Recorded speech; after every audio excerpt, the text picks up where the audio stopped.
All right, we're live again.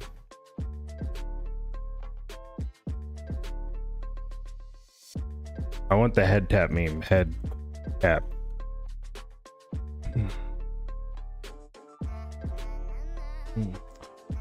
Okay. Anyway, all right. What are we doing today? After whatever. What are we doing today? What are we doing today? What are we doing today? What we're doing today is we're doing multiplayer, dude. We're doing multiplayer because why? Multiplayer that can't be that hard. Everyone's always crying about it. It can't be that hard. Hold on, I gotta make sure that worked. Hello? Yes, it did work. Okay. Excellent. All right. Multiplayer. Is it hard? Everyone's always crying about it. Everyone's like, oh, don't do multiplayer. Oh god, it's so hard. You know, it'll blah blah blah. Fuck that, okay? We're gonna come in here, first time ever doing multiplayer, because we're doing a brand new project. It's a brand new project. It's brand new time. Brand new project time. Yokai chat is over. The time of the yokai has passed. Okay, it's not actually over. I just did a major update, and I'm not gonna make any changes on it for a while. And we got new stuff to do because I got plans. I got big plans. I keep like deep throwing the mic like accidentally. I got big plans, gargantuan plans, mammoth plans. What's bigger? Enormous. I can't think of any other words that mean large, but we got tons of plans. Okay, we got tons of things happening potentially, and we need to get the ball rolling by getting the second project rolling. So that's what we're going to be doing today. We're going to be starting the new project, which is a multiplayer project. I have leaked it. There it is. Tell all your friends that the new Caleb Jihad project is multiplayer. Okay, and not only is it more multiplayer, it's more of a traditional game. Okay, so I'm just going to show off what we're doing right now, and then I'll go over the... Actually, I'm not even going to do that. That's so boring. I mean, it's not really boring, but I'm not going to show off what we're... I'm going to show off what we're doing like a little bit, and then like the game that we're working with and what we have so far, and then where we're going to go. Where we're going to go with multiplayer. We're using Unity. I got to wait for Unity to compile scripts for 25 billion seconds. I'll never ever be able to get these 6 seconds of my life back that I'm waiting. I'm waiting for Unity to do whatever the hell. Like, oh my god. Okay. Anyway, I've said it once on this stream, and I'll say it again. Okay? It's shit like this. 45 seconds busy. That's what's gonna... Dude, shut up. Yeah, whatever. Reload the scene. Is that gonna take another 40 billion seconds? No. Okay. All right, so this is what we're working with. I think my game is connected. Where is my console? I don't know. Well, I mean, I just opened it, but okay. Is my controller? I connected my controller. I think it worked. I think it's connected to this computer. I don't actually know. Oh, it is. Okay. So this is what we're working with so far. We got a guy. He dashes. He double jumps. And wall jumps. This is what we got. We're making this multiplayer. This is what we're doing. And he also... Wait, where's the button? Oh, there it is. Okay. What? Oh, fuck. Okay, this is still broken. Ha! He's supposed to be able to launch those. They're just supposed to, like, launch, but they don't. I haven't figured that one out yet. I don't know how to do that. But he's supposed to be able to do this. And then he can also pick up these little cubes, and the little cubes give him the ability to launch orbs. So that's what we're doing. This is what we're doing.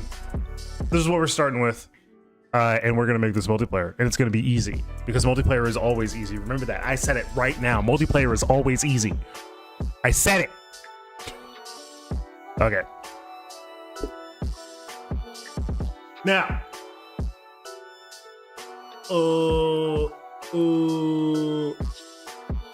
Stuff bill popped out.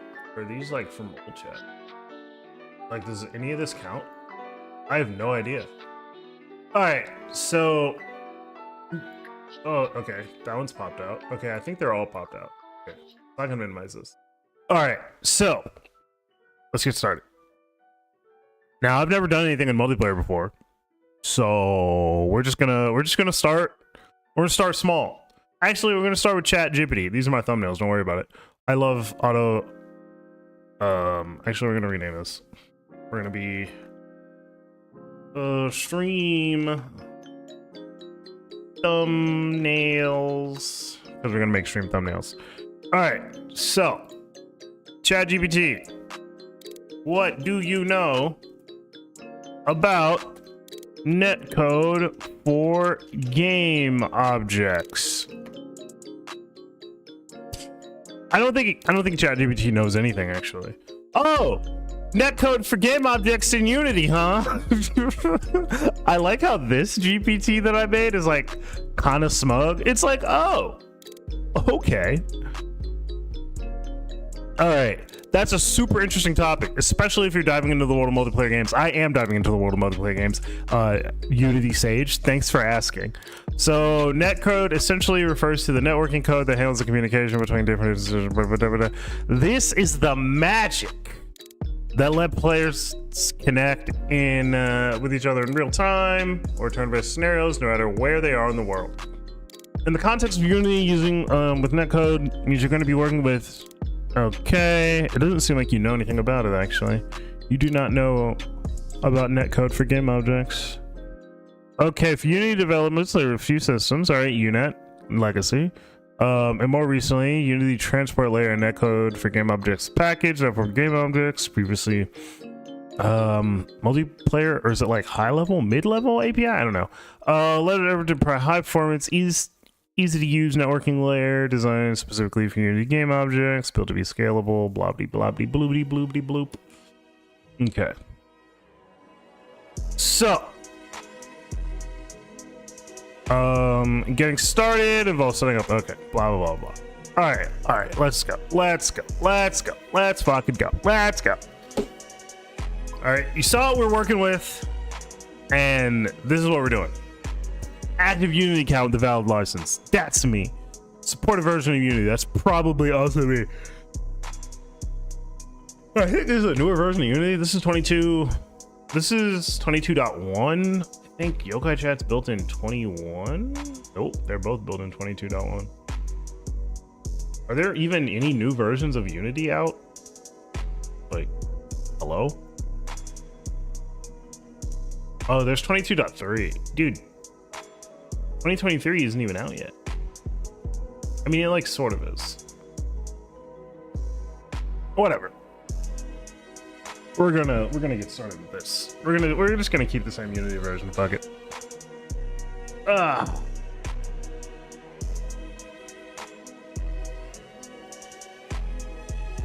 All right. An existing Unity project. I do have an I do have a project. Compatibility. Nice. Platforms. XR platforms on most closed platforms, such as consoles. Contact the NGO development team for more information about the specific closed platform. Ooh, okay, wait, this is important. Wait. So, WebGL requires netcode 1.2 plus and Unity Transport Package. I think that's what that stands for. Working with closed platforms, there may be specific policies and considerations refer to your console documentation.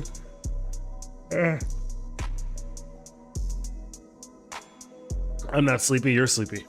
All right. Actually, I'm not sleepy. I'm just yawning. That's a thing people do. People yawn. That's like a normal. Even bears yawn. Even bears. All right. So, from the Unity editor, package manager, do the package thing.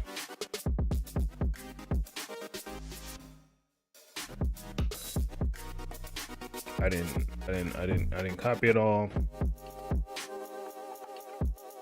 All right, after installing, see the following content to continue your journey. We're gonna do this. All right, here's the challenge, right? Here is the stakes, the challenge. This is what we're doing. We're doing first multiplayer project, okay? No videos, okay? We're not doing any videos, all right? And we're only doing official Unity documentation and like articles and like write-ups, okay? No guided videos, none. And I haven't watched any. I've watched like a few videos, but I don't remember anything about them. Like I've seen oh, and obviously ChatGPT, but ChatGPT doesn't know anything about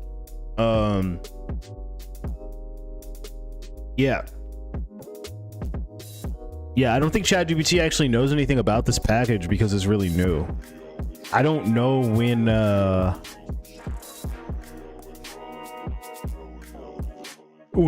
this actually hit 1.0. But I'm pretty sure it was after even ChatGPT 4's most recent training data. So those are the key points, okay? No videos, only articles, and ChatGPT. And we're gonna see if we can do this. And we're gonna see how long it takes me. I'm gonna make the bet that it's gonna take me 16 hours. No, that's long. That's a long time. 8 hours. I could do it in 8 hours. I can do this in 8 hours. First multiplayer project ever. I'm feeling confident. I'm feeling gassed up. Okay.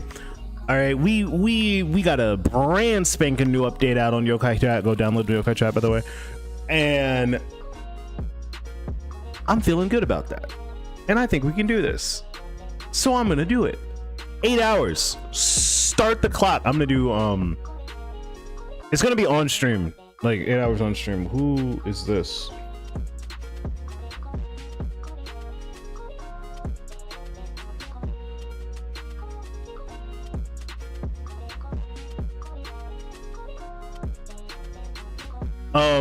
Yeah, we're that's what we're doing. That's what we're doing. 8 hours. 8 hours stream time. Okay. So start the clock. All right.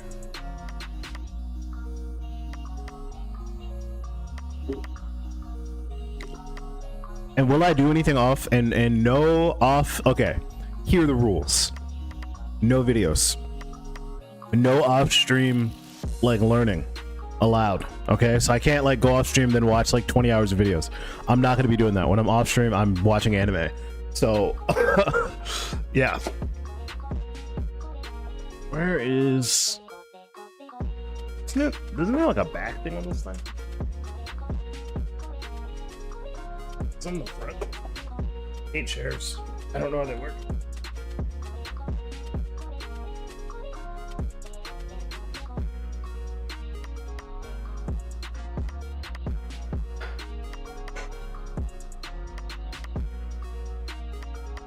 What does it do? I don't know what this lever does.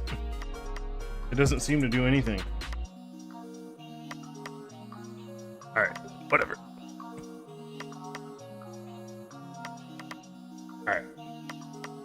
So I gotta install the package. I just want to be very clear. Just for the people in the back, one more time. Just so I can actually just so I can get it. We're doing a multiplayer in 8 hours. Okay? 8 hours stream time. No video walkthroughs. Only official Unity documentation and also ChatGPT. But ChatGPT doesn't actually know anything about Unity netcode for game objects, so that's not going to be like the most helpful. That's mainly for major multiplayer concepts because it's all going to be the same. So those are the rules. Let the challenge begin.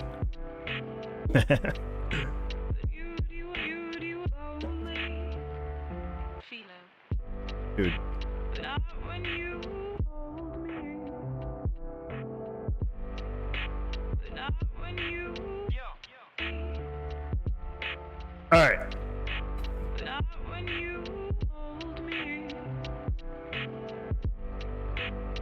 right, this is crazy. Like, I like the song, but it's kind of slow and kind of boring. All right, so this is gonna be like the really boring part. And I just add from link. I can. Awesome. So we'll go ahead and install this and then continue reading. And so, all right, so use the get started with NGL tutorial to create a project, test your netcode install, learn how to use basic features of netcode for game objects. Gotcha. Educational samples. We can obviously also use the educational samples, okay? That's another thing that we're gonna be able to do. You can use the educational samples as well. Just no, like, no tutorials, okay? No hand-holdy like walkthroughs, you know? If you found like an article guide, you know, because you still gotta, yeah. Those are the rules, okay? Those are the fucking rules.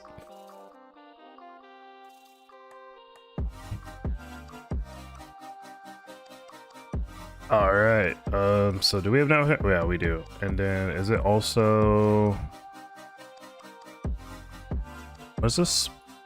Ooh, hello. Got a couple compiler errors. What's up? The name. All right, this is our.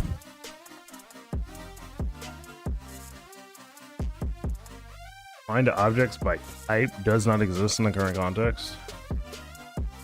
All right, that's our first error.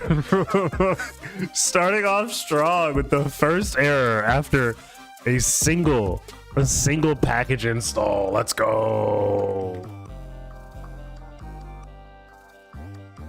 I assume this is like super common though.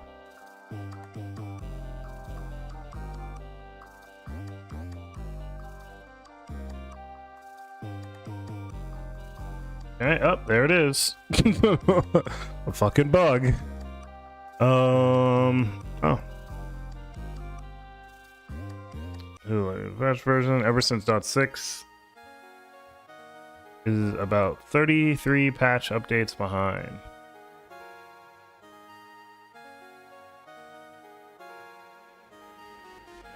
Confirm netcode compatibility. Verify that encoding version you're using is compatible with your editor. Okay.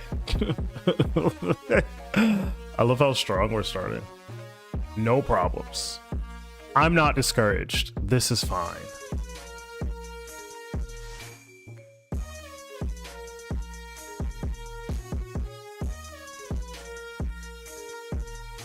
Hello? Hello?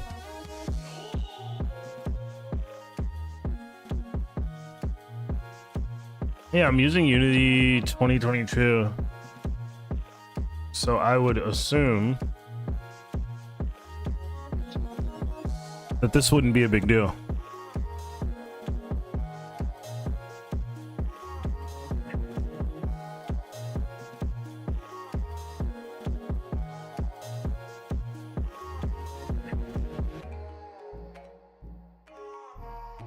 Wait, this code is commented out. Oh, no, it's not. Find game objects by type. Isn't this like game object dot game find game objects by type? Is that what it is?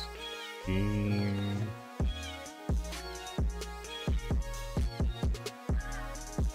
Isn't that how that works?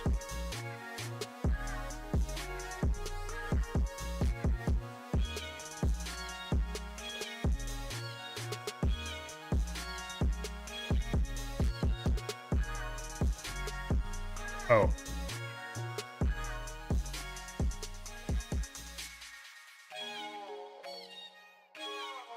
It's just object. Can I do that? Can I just update network objects.cs? Is that gonna be a problem? I don't know. Let's find out.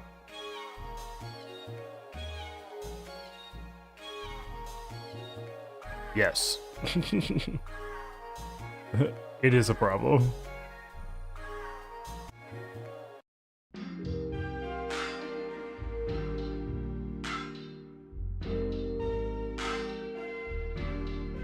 Oh, this is the recommended install.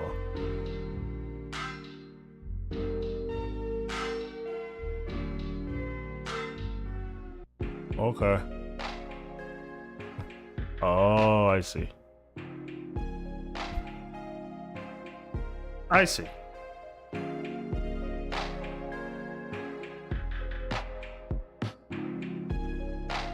Oh, they undid my changes anyway.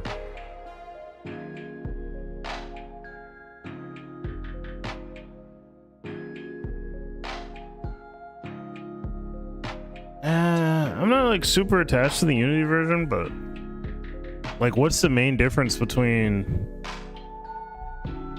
netcode 1.8 and netcode 1.0.2? That's what I want to know. Like, am I missing out on like some really good features, or what is it? Okay.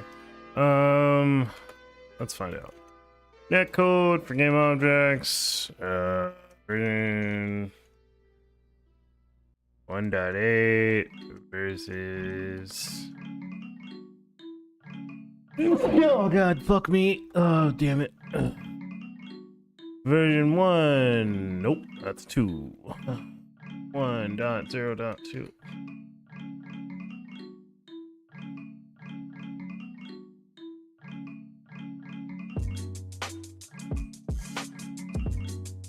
Fixed issue where network spawn was not honoring in local space property on the authority side during on network spawn.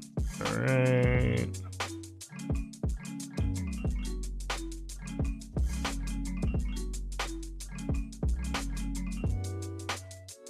Oh, dude, they added the new RPC attribute, which is simply, this is a generic attribute that can perform the functions of both server and RPC, as well as enabling client-to-client RPCs, including several default targets. Oh man, that sounds awesome. Fixed an issue where client disconnected by server and would not receive a local notification. Fixed an issue where a server host could shut down during a relay connection, but periodically the transport disconnect message sent to any connected clients would be dropped. Wow. Lots of bugs.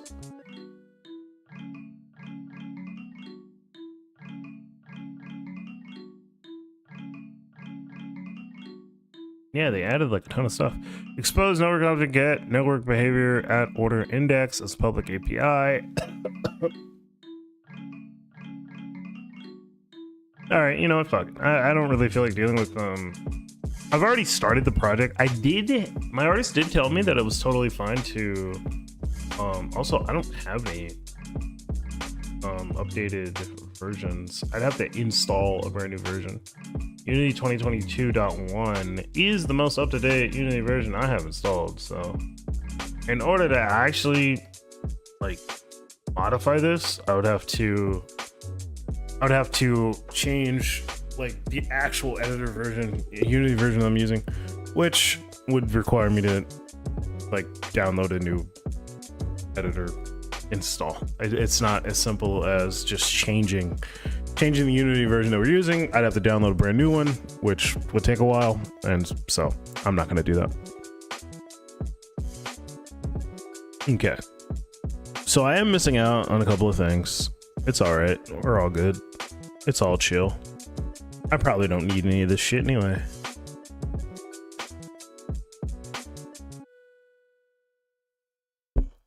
All right.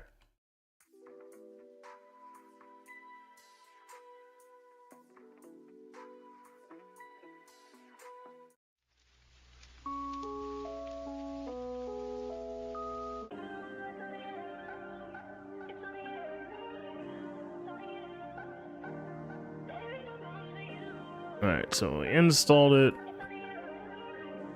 Getting started.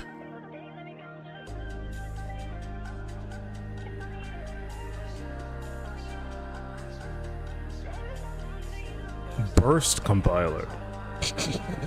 Thanks. Cool. Awesome. The hell? The hell is this?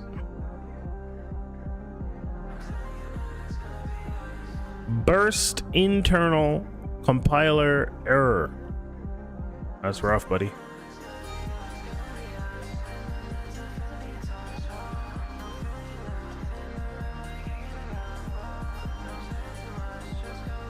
That really sucks, bro.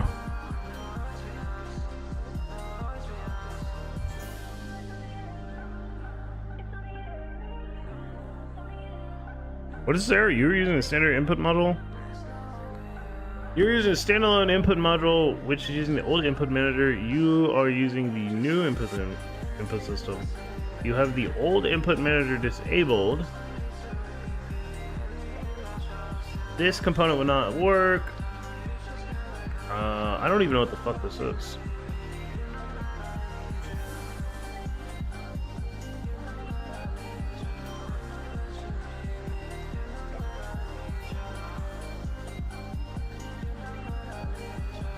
Cool. So I need to verify.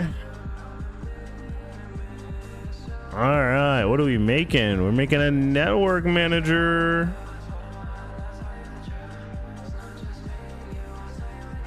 A network manager. Tell me about the network manager. It's just the same page. It's slightly different. It's slightly farther down the same page. Okay, thank you very much. I assume this is also slightly far. Yep, it's also slightly down, farther down, the same page. Thank you.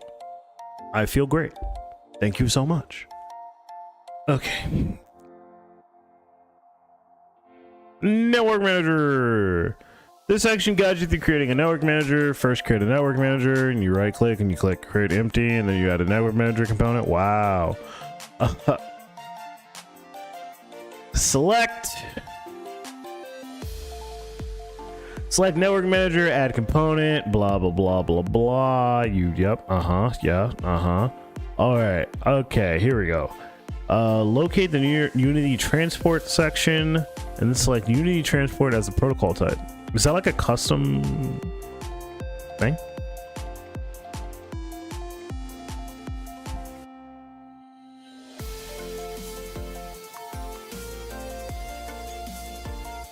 Is this like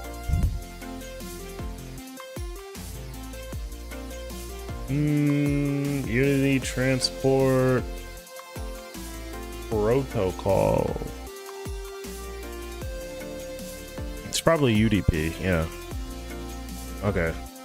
So Unity transport package is a low local package geared towards multiplayer games development. It provides connection-based abstraction layer over UDP sockets with optional functionality like reliability, ordering, fragmentation. Okay, so basically it handles opening and closing and sending UDP for you. Okay, great, awesome, good stuff. UDP, what is that? It's what is it? It's like user datagram protocol. Basically, there's like two kinds of network protocols. Well, actually there's more than two, but the two that people give a shit about when the internet's concerned is UDP and TCP. UDP, even though it's like a real who the fuck asked, but you know, UDP basically the big difference is that UDP packets you can kind of like fire off. You can fire and forget, like nobody gives a shit if they get there or not, if they get to their intended destination. TCP packets have like a confirmation system built in, so if I fire off, if I establish a TCP connection, if two computers establish a TCP connection and then one of them sends a packet, the packet will then be received, and then the sender will be notified, hey, I got your packet, thanks. UDP is just kind of like the it's kind of like a Amazon. Like that, yeah. Amazon's more like a UDP. They're just like, I got a packet. It needs to be somewhere. I guess here, probably. I don't fucking know. And then they just kind of whoosh it. You know, most of the time it gets there, but sometimes it ends up at your neighbor's house, and then your neighbor opens up your Mireko manga and then brings it over to your house and is like, hey, this isn't mine. And then your neighbor now knows that you're a weeb. And Yeah, and TCP is more like DHL. I think DHL makes you sign for stuff. It's basically like getting any package where it's like, hey, here's your package, also sign for it, and so the sender knows you got it. Boom. TCP v UDP described as mail carriers. Look at me, I'm hella innovative.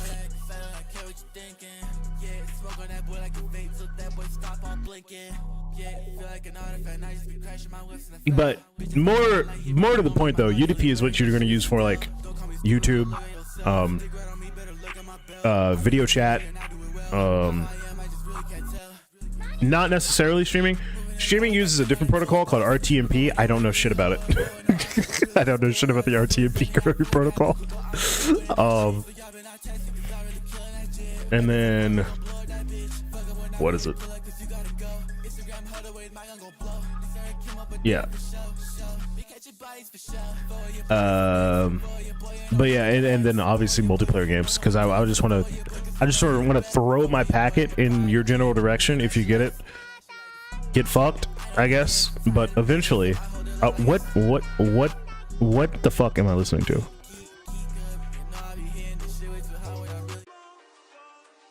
This is crazy. I'm like, what is happening? The Spotify like recommended shuffle, whatever it's called. Oh, I'm sorry, it's Smart Shuffle.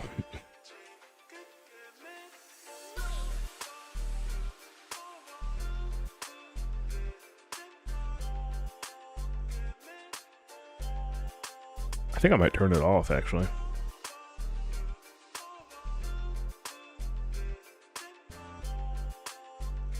All right, so we're making a network manager, selecting Unity transport. I feel like the real test for understanding this kind of thing, for like really getting into the bones of this kind of thing, create empty. This is gonna be our network manager.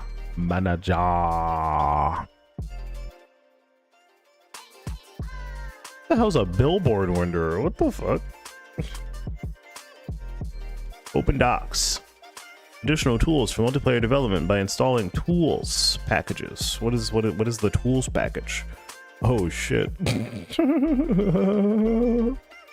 Hello? I saw that somewhere else. Yeah. This. What is this? I don't know what this is. Network simulator. Okay. Okay. I don't know what it is.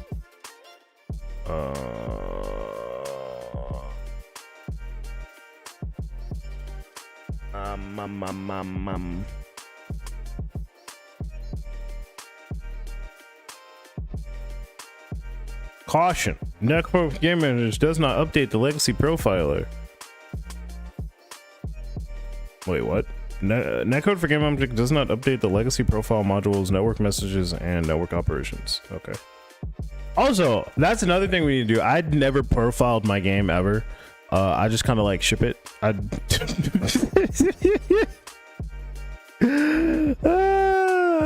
never profiled a game in my life. I have no idea how the Unity profile works. Like, I understand general principles on how to make games efficient, but as far as opening up a profile and like analyzing it, I've never done that. Okay, log level. We're gonna do developer. That seems nice. Player prefab. We don't have one of those yet. Actually, we do have one of those. We have one right here. Actually, oh shit.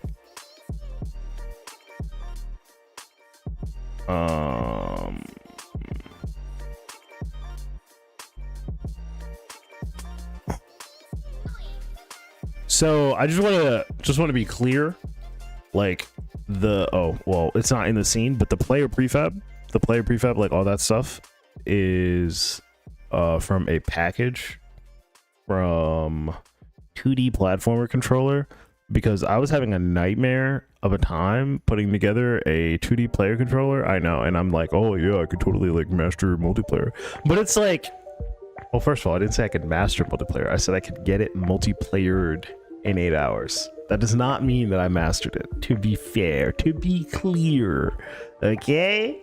To be very clear, that is not what that means.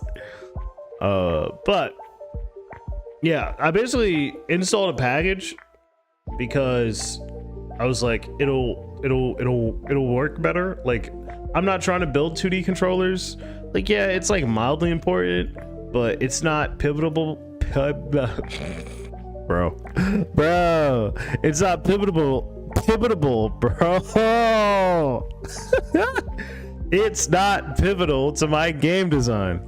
So I decided to use a third-party package just to get a character on screen moving around, so then I could do stuff like set up like local multiplayer and set up the little fireball thing and set up the little thing, like shit that is actually relevant to the game that I'm building. But besides, I've already played around with the 2D controller enough to know that I'm gonna have to go in and edit it anyway, so you know. And then network prefabs, I assume, are a list of prefabs I'm gonna want instantiated like on the network. I think. I assume. Okay. So protocol version, I have no idea. Select transport, UNet. Oh, okay. Ah. All right. Network manager. Tick rate 30 what? 30 what? All right, that's what I need. I need an explanation of all of these things. That is what I need. Okay. And I can expand that? Is that what I'm being told? Oh no, it's just down here. Okay. All right. And so you're gonna explain to me what these mean, I guess. Maybe, maybe not. Maybe you are, maybe you aren't. Var int 4 bytes. RPC okay, all right, I understand that. That makes sense.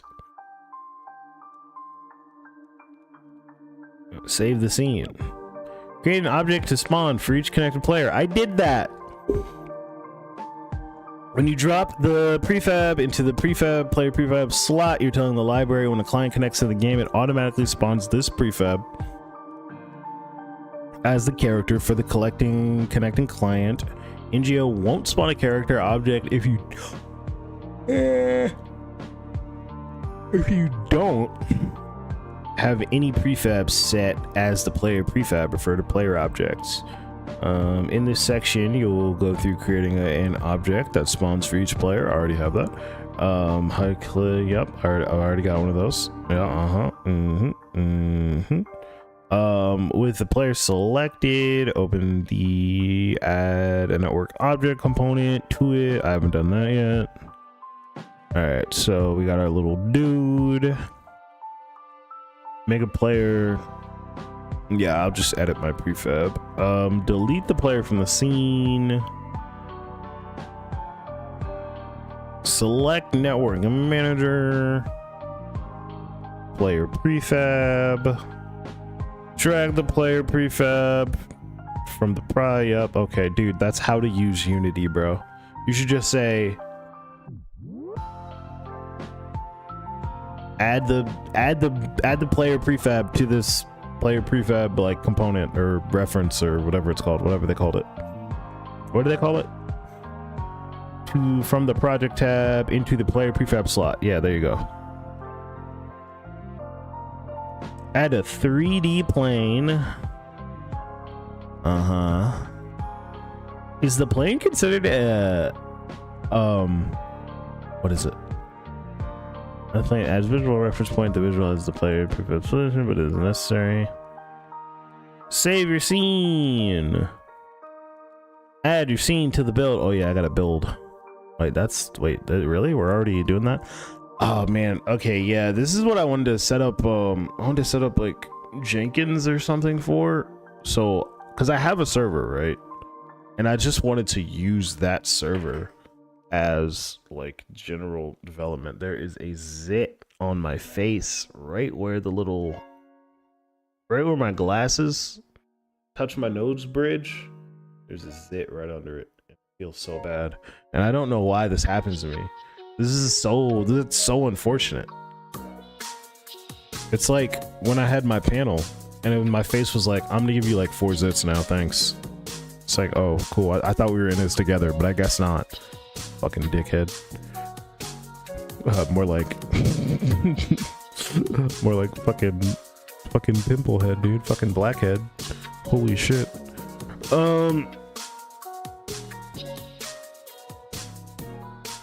Okay, wait, hold on. Add the scene. Okay, wait.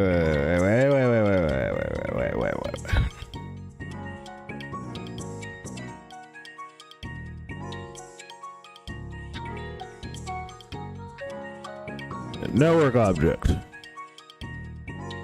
Always replicate as root. I don't know what that means. Auto object parent sync. I don't know what that means. Don't destroy player. Don't destroy with owner. No, I don't think so.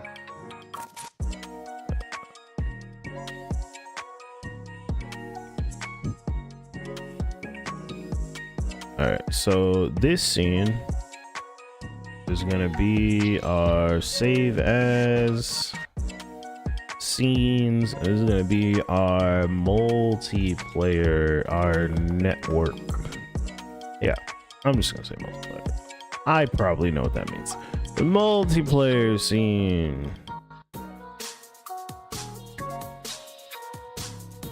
There we go ahead. Oh, no, just leave them in there.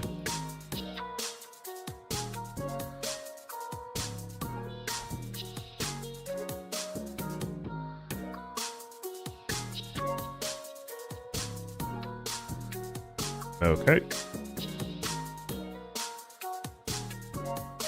Okay. Nah, I actually do want to put that up a little higher, actually.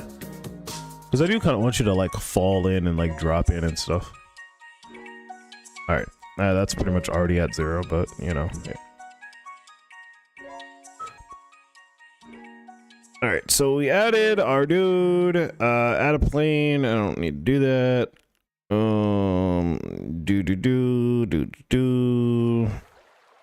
Add your scene to the build. The enable scene management for network manager setting allows the server to control which scenes load for the client. However, you must add the current scene to the build to enter play mode. Okay.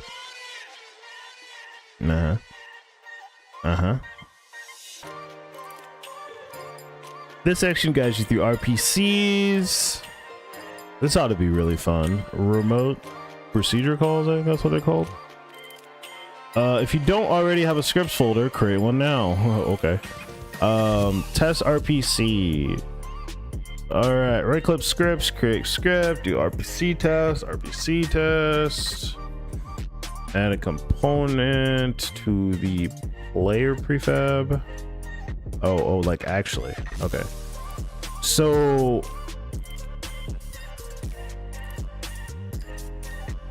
okay. All right, so what is this? This is a network behavior. Oh, okay. So on network spawn. So like, where is this code running? Only send an RPC to the server on the client that owns the network object that owns this network behavior instance. Okay. Only send an RPC to the server. Okay, gotcha. Okay, so these... Okay, so this is saying... Oh, okay. Alright, so send to... Oh, okay. And they made a change to how you do these attributes in a newer version of the... Yep, okay, yep. So if I look at basically 1.0... yeah, I know. But if I look at it...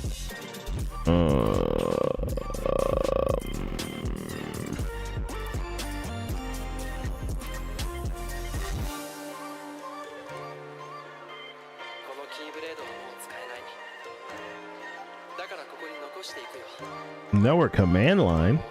Hello?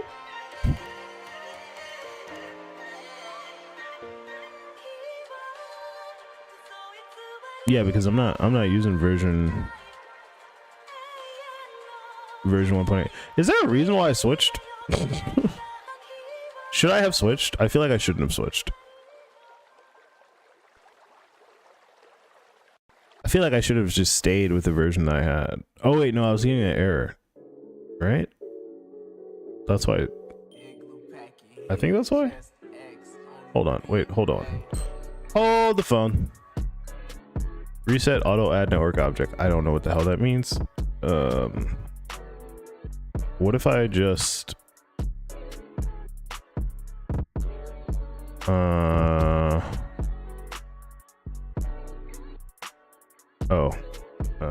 Unity registry URL. It's gonna tell me it's already added, I assume. I guess it's gonna tell me that, right?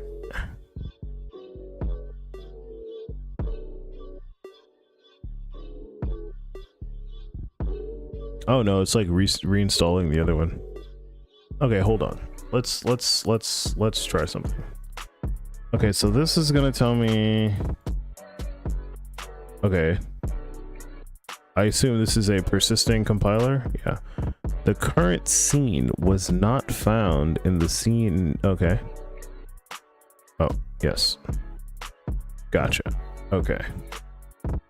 So this is probably due to... No, wait, did I know that was the thing? Did I know? Did I already know this? Did I already know this was like a thing?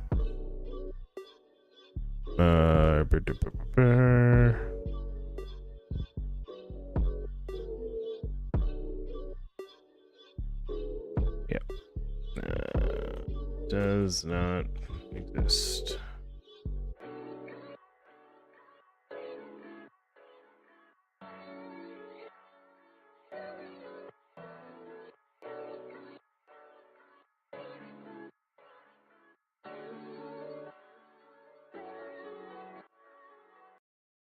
Son of a machine. Yeah, this is what I'm getting.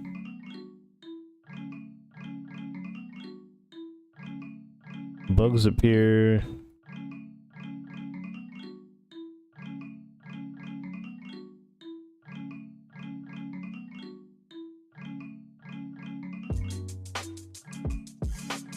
What had a problem appear? Start a new project.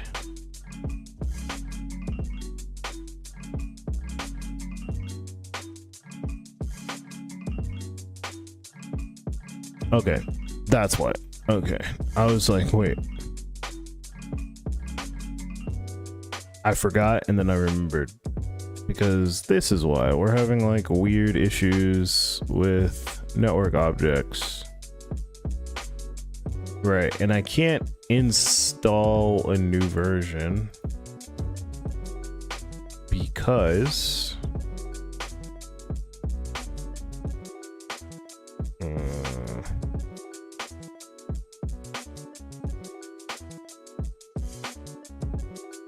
okay, I'm just gonna be like adapting to docs. It's whatever.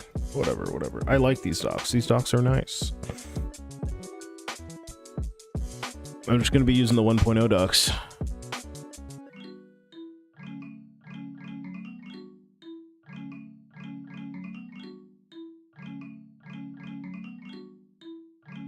Hello path, hello world, and golden path.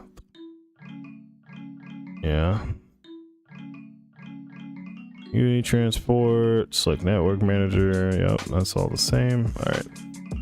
Adding your scene to the build, creating it. All right, so this command line helper launches our project outside Unity and can make testing builds easier.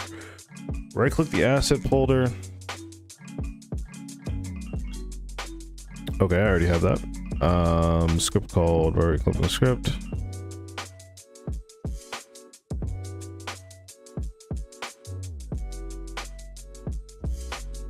Okay. Okay. With this new network command line, open object selected, add component, add the script that we just made. Open command line by double clicking. My ears, my little ears. It will open in your text editor. Gotcha. Add the command line script to match the following. All right, what is even happening here? All right, so we have a network manager on start. Yeah, how does like how does like start update and all that like play into this whole being networked thing? Application, if application is editor, blah blah blah blah blah.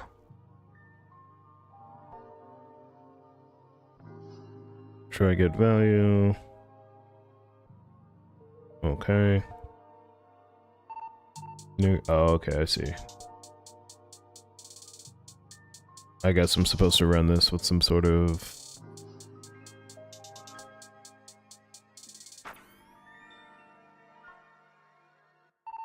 system environment, get command line R, for int R, R's length. Oh, okay.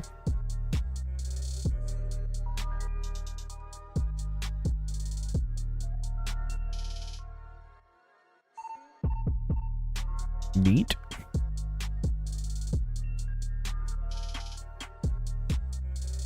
Var int length -1.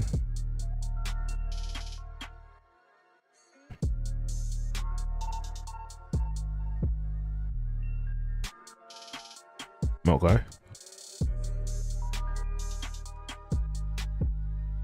Yeah, this is what happens if this is true. If arg's length -1 is greater than I, then we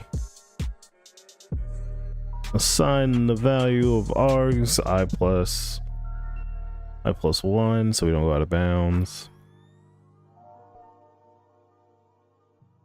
All right, and then we take value, and then value dot starts with, if it's true, because it could be null, and then we're doing whatever the fuck this is.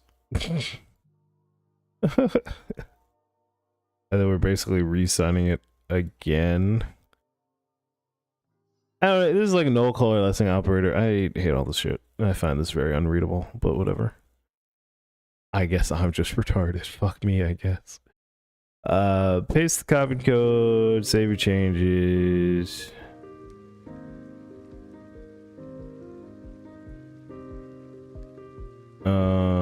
Select player tab, explain full screen window to windowed.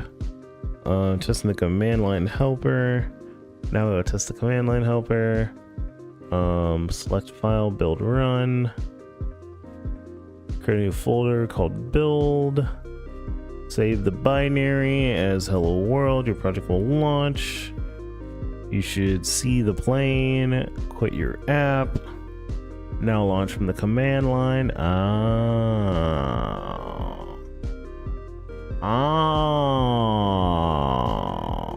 Neat. Okay. Wait.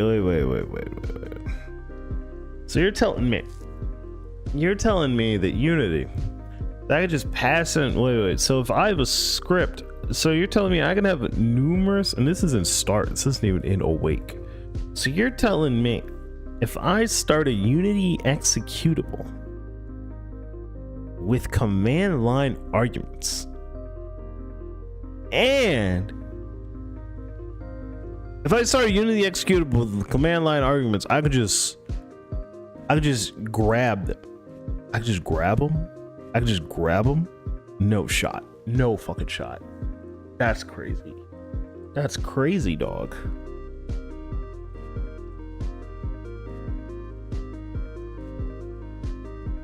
Oh, it's like executing it twice as server.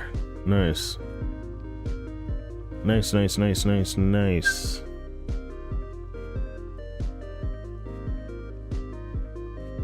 On Windows, no standard outstream exists by default. You will need to view the debug.log file to see the outputs. You can find debug.log files in some random place.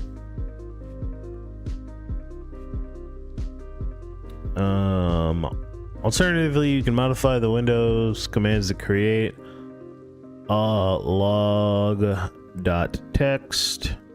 Modify the commands as follows. Okay. Damn. Okay.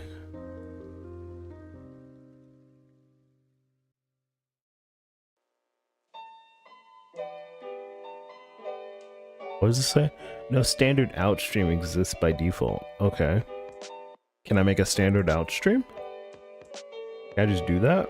Is that like a thing I can just do? Testing hello world.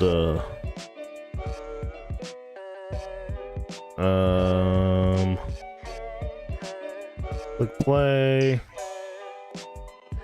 Click start host. See the following content to continue your journey using netcode. All right. So that seems like that's my next task, to create like a build or some shit and get that stuff working. All right. So we have our guy. We have this. I'm still gonna read the other docs because the other docs are more detailed and also better.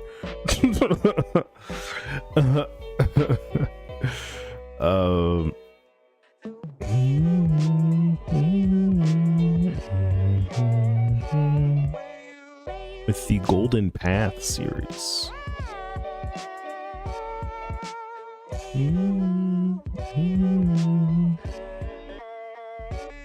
Hello world.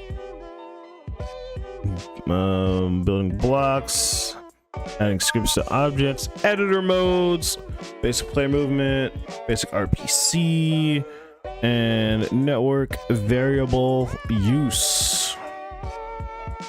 Golden Path 2. Network variables, server control, network transforms, more on RPCs. Hit me. Hit me with the Golden Path. I would love to be on the Golden Path. Okay, so these guys, these guys just start talking about RPCs. These dudes are like, let me just start running my mouth with with RPCs. All right, cool. I like it. Gotcha. So, one thing I did want to read on this page was about, wait, sorry. Scroll. This stuff, but they didn't actually tell me anything. Let's read some docs. Unity transport. Yeah. All right. Lots of does this docs me? No.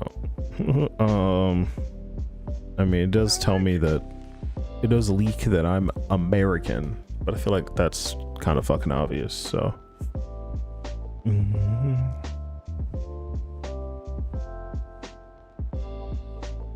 Game logic, netcode, custom netcode for entities, netcode for game objects, pipelines, built-in network driver, either unlocked or locked, built-in platform abstraction.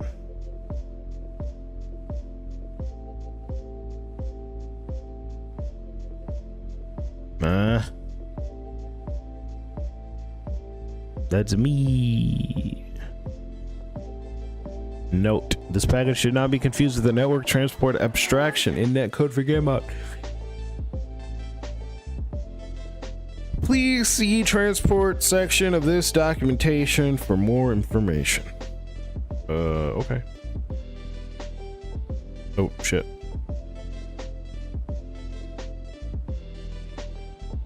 Uses Unity transport and supports UNet transport, deprecated. Up to Unity 2022.2. I think that's me. That's me. Right? 2022.1. Fuck me, I guess. So what's transport layer? I don't know. You tell me. Transport layer establishes communication between your application and different hosts on the network. It can provide connection-oriented communication to ensure robust connection before exchanging data with a handshake protocol, maintaining order delivery for your packets to fix any discrepancies from the network layer in case of packet drops or device interruption. Oh, Yeah, so I don't know if you remember that, but remember that thing I said about UDP where you just kind of like throw the packages and UDP doesn't actually give a shit what order they come in or if they came to you at all? It seems like that's what this transport layer does. It handles that. So if I send you a package 1, 2, 3, and 4, but you get them in the order of 4, 3, 2, and 1, then the transport layer will then order those packets in the correct order for the application on your end to handle it. Okay, that makes sense. How would you do that? I don't fucking know. Sounds easy. Probably isn't. Ensure data integrity by requesting retransmission of missing or corrupted data through using checksums. Okay. Alright. That's a little complicated. Control the data flow in a network connection to avoid buffer overflow or underflow, causing unnecessary network performance issues. Manage network connection by mediating flow rates and node overloads. I don't even know what that means. Adjust data streams to transmit as byte streams or packets. Okay. I'll assume that all of that means something and is valuable. That's what I'll do.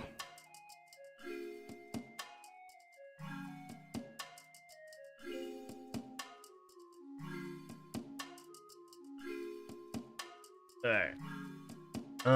Netcode's default transport. Unity transport is an entire transport layer that you can use to add multiplayer features to your project, or with or without netcode. Oh, neat. Fun. UNet's deprecated solution is no more supported after Unity 22.2. Unity transport layer is the default transport layer for netcode for game objects. We recommend transitioning to UTP as soon as possible. Community transports or writing your own.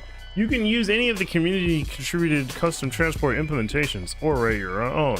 The community transports are interchangeable transport layers for netcode and can be installed with Unity Package Manager. After installation, the transport package will appear in the select transport. Cool. Oh, face punch. Cool. Ruffles, WebSocket. Oh, does this do WebSockets? Oh, that's kind of cool. Steam networking sockets. Okay, neat, fun.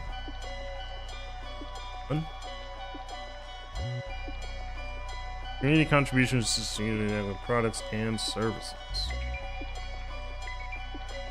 Just a little JavaScript. A little, just a little.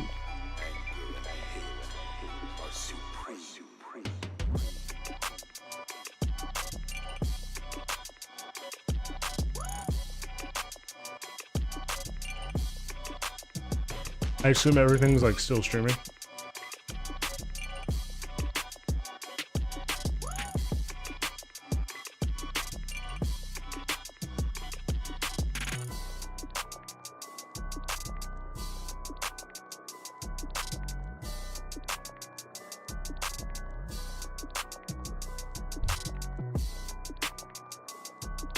Oh, they have a code of conduct.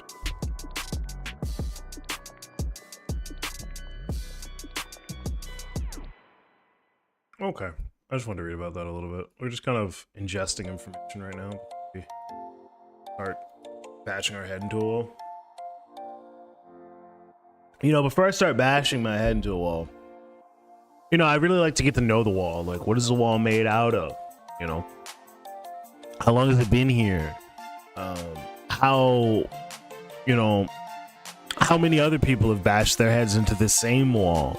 Like, what tools are available to help me bash my head into this wall more effectively? You know, stuff like that.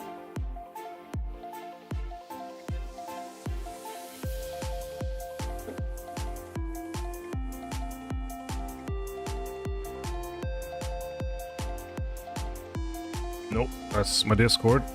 We don't need to do that. All right, so where are we at? We're on Golden Path module 1.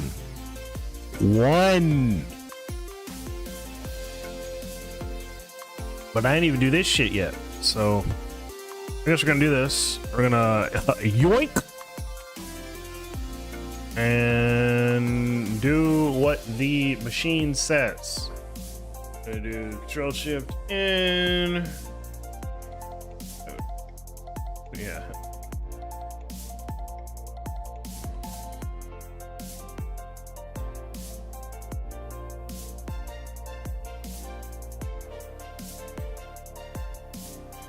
Boom.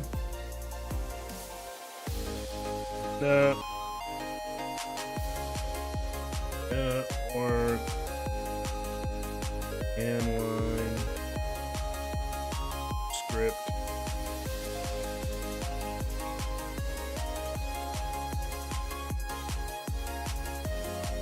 Damn it.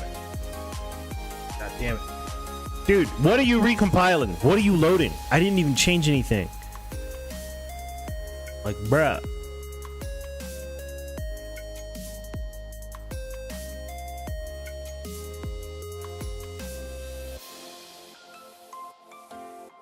I don't even know what it's called. I wasn't even paying attention.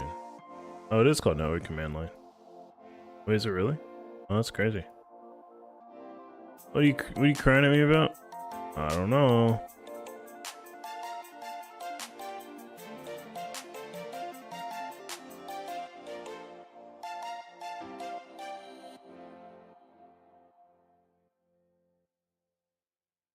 Okay. And then back to this. So what are we doing here? Okay.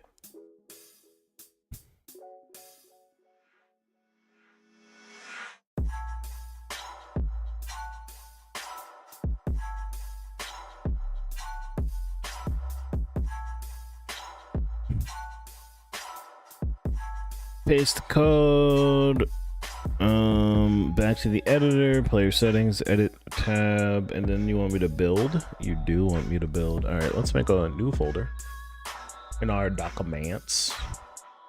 Documents. Even though apparently I'm running out of space on this drive, which I need to figure out. I haven't done that. Should probably do that. That seems pretty important. I mean, there's just a lot of shit, like, randomly.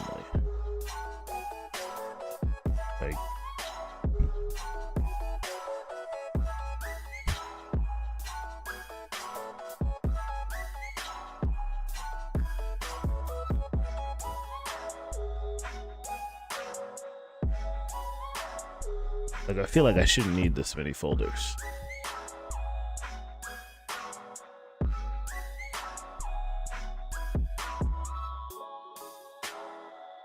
Alright, so new duck break builds.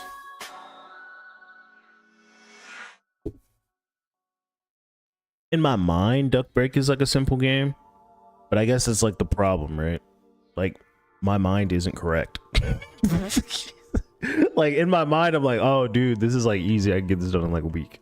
That's what's happening in my mind. In my mind, I'm like, yes. Even though I just went through like a 500 hour, yeah, like a 500 hour project, which I too thought was simple. But once I like get into it and I finally learn like what the issue is, what is it? It's like build settings, project settings. I thought there was a build settings. Am I crazy? Is it? No, this is it. Okay, this is it. Windowed full screen. Windowed. Just be normal. Run in the background. Yeah, fuck off. Capture single screen. Use player log. Resizable window. Visible in background. Allow full screen switch for single instance. Nah, fam. Use DXGI flip model swap chain for D3, D11. What the fuck does that even mean, bruh? I don't even know what a swap chain is. I've seen it before, but I don't know what it is. What is a swap chain? Let's do a little Googling. Swap chain. What the fuck is it? I should have asked ChatGPT. In computer graphics, a swap chain is a series of virtual frame buffers used by the graphics card and graphics API for frame rate stabilization, stutter reduction, and several other purposes. Because of these benefits, many graphics API require the use of a swap chain. All right, cool. I don't know what the fuck a swap chain is. But you know, hopefully I make enough games and maybe I'll have to actually give a shit about what the hell a swap chain is. Maybe I'll finally learn. All right, so we got our thing. We did this. We gotta do this. Clear your app. Now launch it. What? Huh?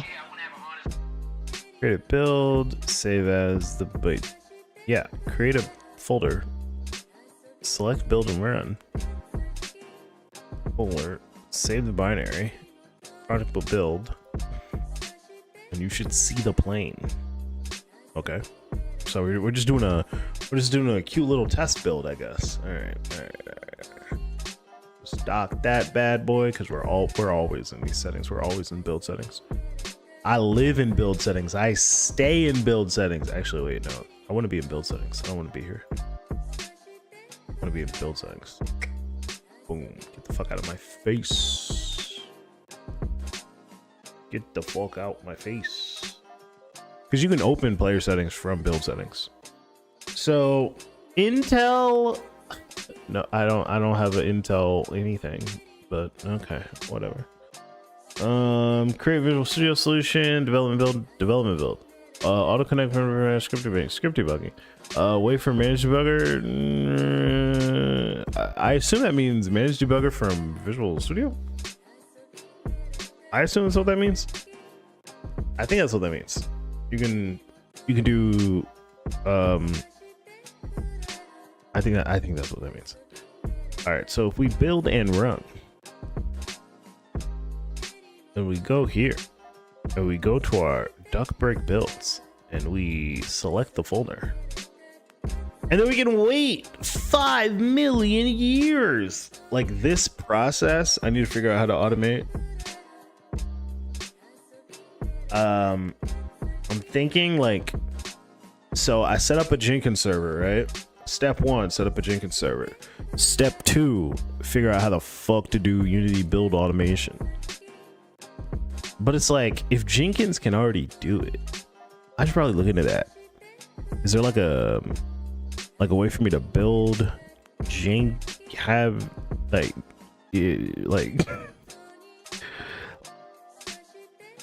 because Unity's kind of weird and like funky. Jenkins automate Unity build. I already Googled this. I don't know if I already Googled this before.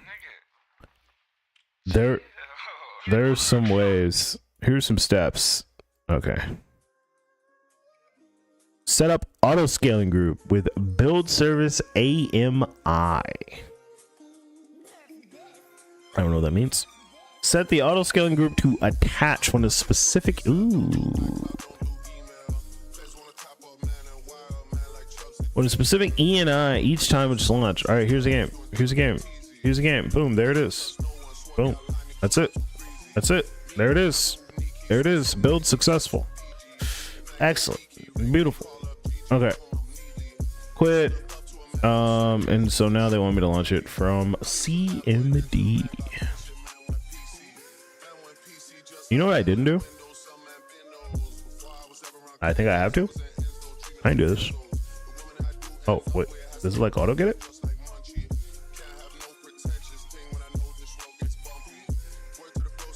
Oh. Get component and parent. There it is. Okay. I was like, I don't think I did that. So I'm going to CD duck. Oh. CD document. Thank you. CD, where's the little slash? I don't know. cd duck break builds, and then we're gonna do the command. We're gonna say duck break builds duck break dot exe dot mode server. So we'll just set that here. We'll just be like duck, is it capital B? It is duck break dot exe dash mode. There's gonna be server, and then duck break again dot exa. Is that a comma? That looks like a comma. Dot exa. Okay. Dash mode. That's not how you spell mode. Client. All right, so this should do whatever. All right, we're running these on a single line. Windows has no standard out. It's gonna do a thing. Testing. Click play. Host. All right. So I assume like this is just supposed to work. I did all that for nothing.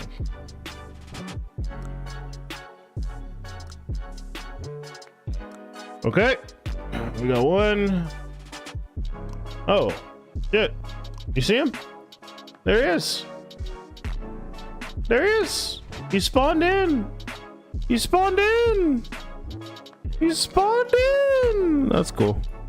That's really awesome. Okay. Nice. And then he left. Oh my gosh. That was cool. That's pretty cool. Oh. All right, and now we're pretty much on the Golden Path Module 1. That was easy. That was easy. This is easy. This is the easiest thing in the world. This is absolutely super duper easy. This is easier than I would, if I really wanted a challenge, instead of doing this, I would literally just steal candy from a baby. It's way harder. Okay? People are always like, oh, it's easier than stealing candy from a baby. No. Babies love candy. They will scream and cry.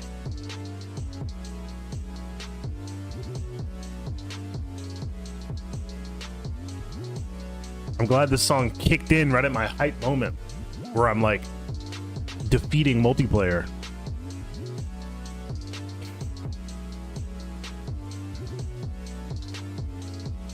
All right, Golden Path Module 1.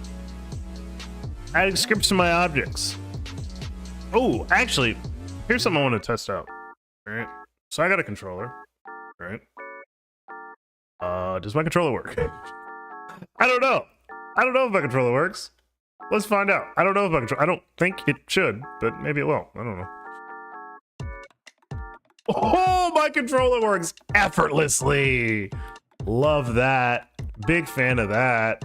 Yo, look at that. Oh, oh, oh. Whoa. Whoa.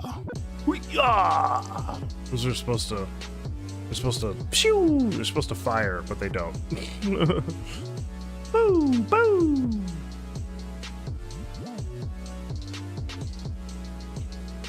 Oh, I see.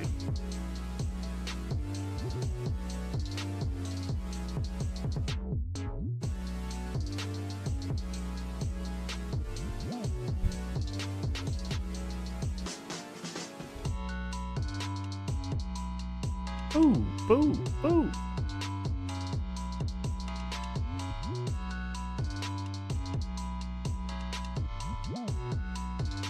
Okay. Wait, hold on. See the following to continue your no. Okay. So testing hello world. Now we'll see if everything works as expected. Click play. Okay. We've clicked play.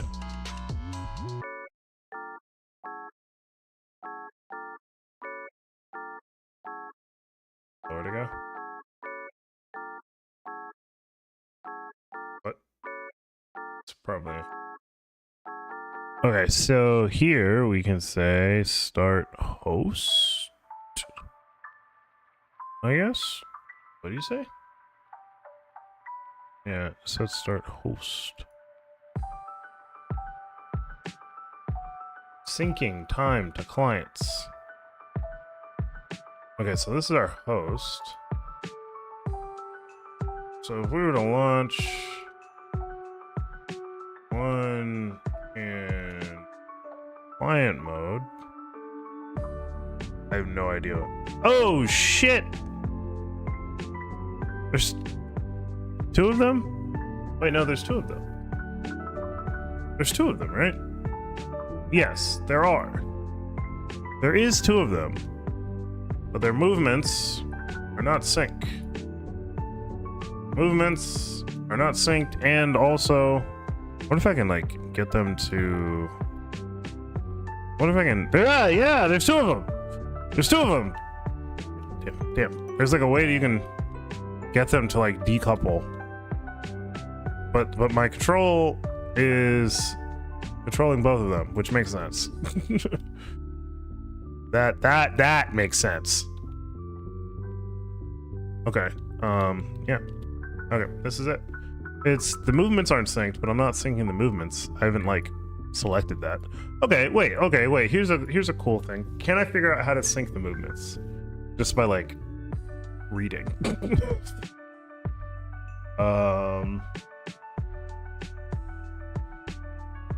So I think I have to open up my layer prefab.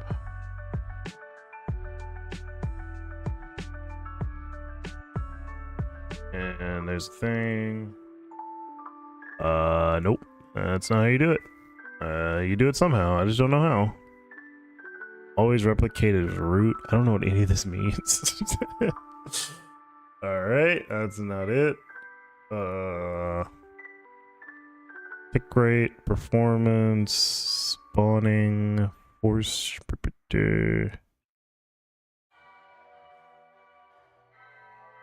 Okay, that seems a little above my pay grade right now. Okay, it's fine. We'll just keep reading. It's fine. We'll keep reading. Boss room.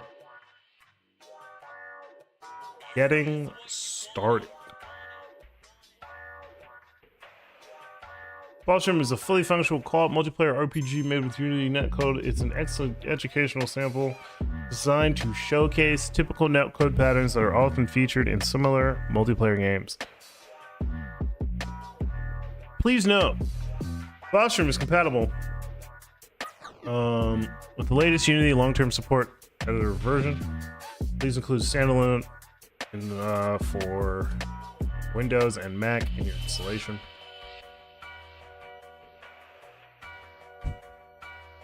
Multiplayer over the internet.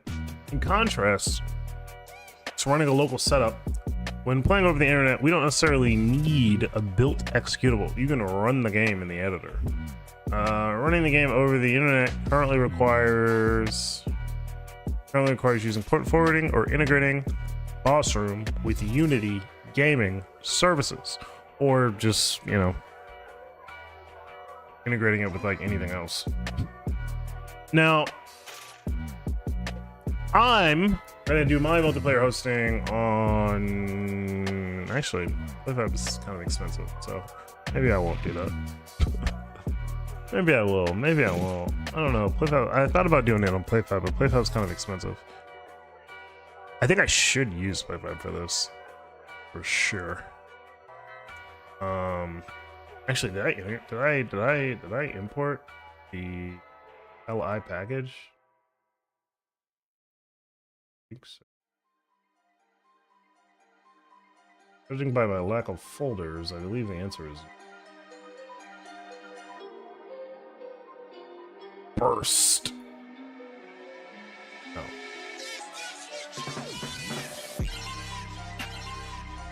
Oh, this is the unique projectile guy. Okay, so there are a couple of assets in here. Yep. There's just a couple of assets in here.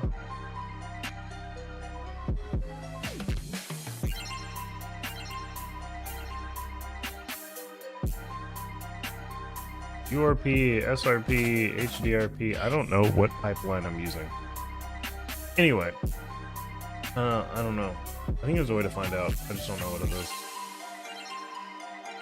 It's probably player settings. Like if I go to rendering, no, nope, not an option. Okay.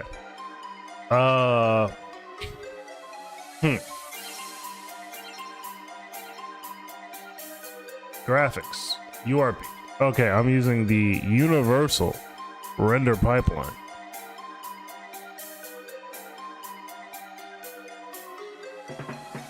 Don't know much about that, but yeah. Live and learn. All right, so okay, that was a bit of a tangent. The whole boss room thing. All right, Golden Path. Let's go. Golden Path Module 1. I just wanted to start on this. I mean, we'll just see what we get. We'll just like keep going and see what happens. That's pretty much it. Because like there's other stuff I should be doing right now that's like not related to game development. Really, it's related to like I gotta like go through a stream and like pick out all the interesting parts, but it's like really hard. It's really hard because I don't have none of my shit was working. So, but now that my stuff is working, doing that in the future should be like way easier. All right. So, adding scripts to objects, adding editor modes inside your game, host, server, client, basic player movement. Hey, that's me. Permissions, basic RPC use. All right, let's get it. You should have completed. I did.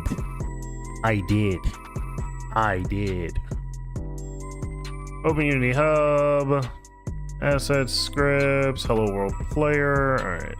So this is a network behavior. We have a network variable. It's a vector3.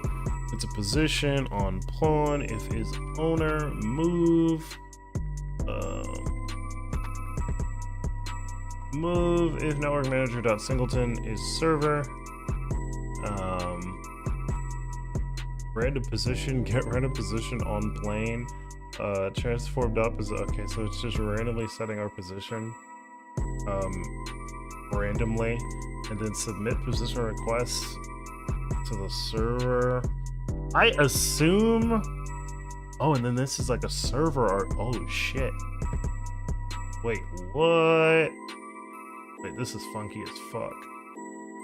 I understand why code is written like this, but it's still funky as fuck. This is like the idea behind Mirror. It's like the same thing, but like one project. Is that? I mean, I guess it makes sense. I don't know. It's funky as fuck though.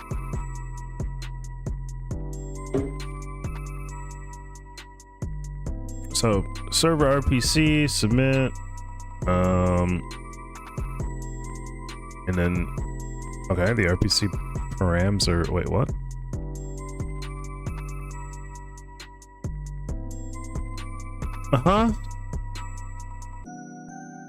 Wait, what the fuck? This is so weird.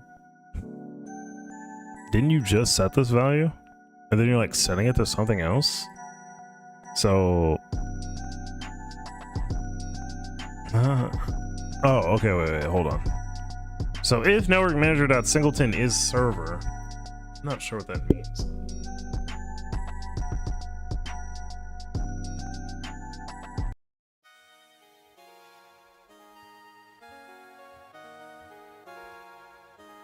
I think that's saying like, because this runs on both? I think this actually does run on both client and server. I think. That's what I need some information about for sure. And then tomorrow we're doing web dev. That's what we're doing. I'm doing a little React web dev because I need to make a fucking website.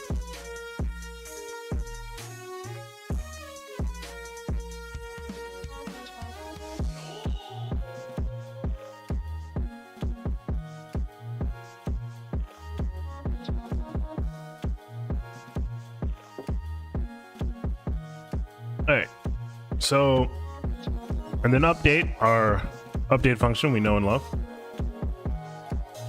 So this is kind of what I want. I want a Unity netcode for game objects execution. What I want.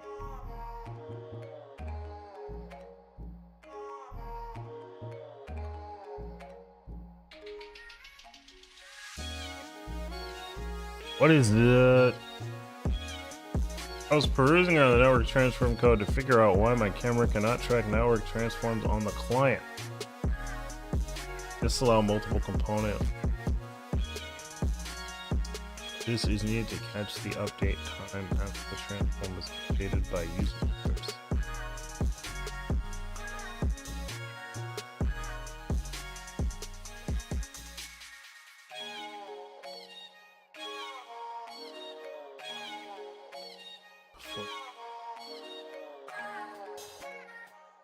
Execution order.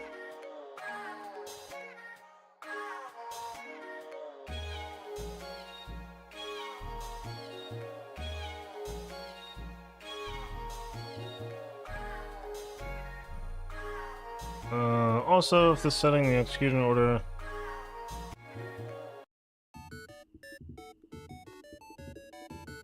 Damn, nobody got back to him. Damn.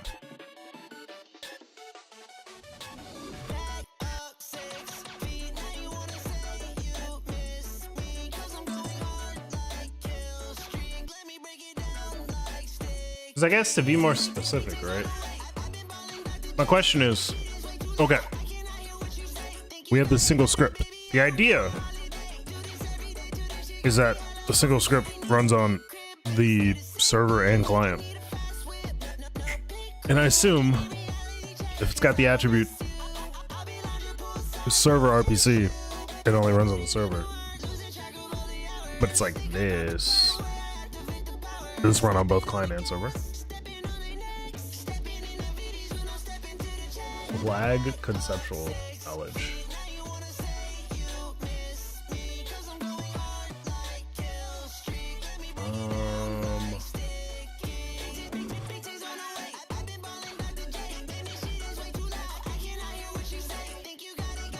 Space Invaders.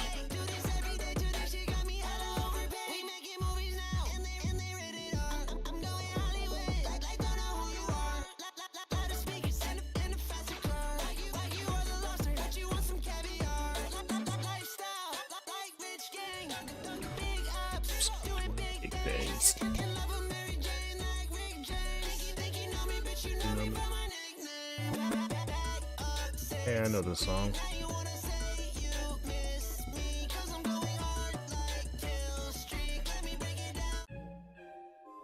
When did that turn back on?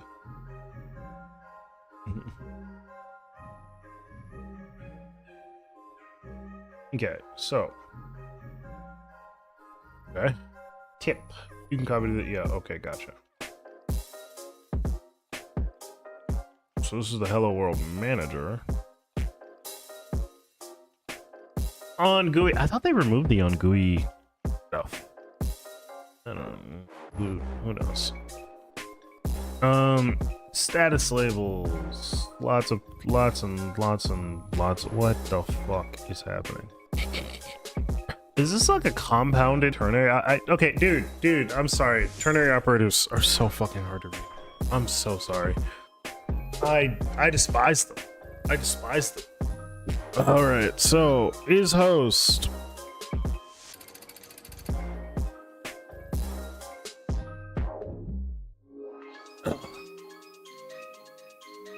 If it's the host, var mode is set to host. If it's not, then it checks if it's the server. And then if it is the server, it is set to server. And if it's not, it's set to client. I mean, I guess I can read it, but it's still annoying. And then transport, singleton, network config, server, guest type, .name, or whatever. And then sys name. Okay. Submit new position. This is a static void.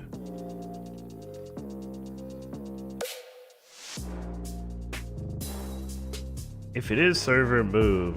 If it's not, request a position change. Okay, so is server and the networking manager is not the client. Gotcha. For each UID. Oh, okay. Gotcha. These are the connect client IDs.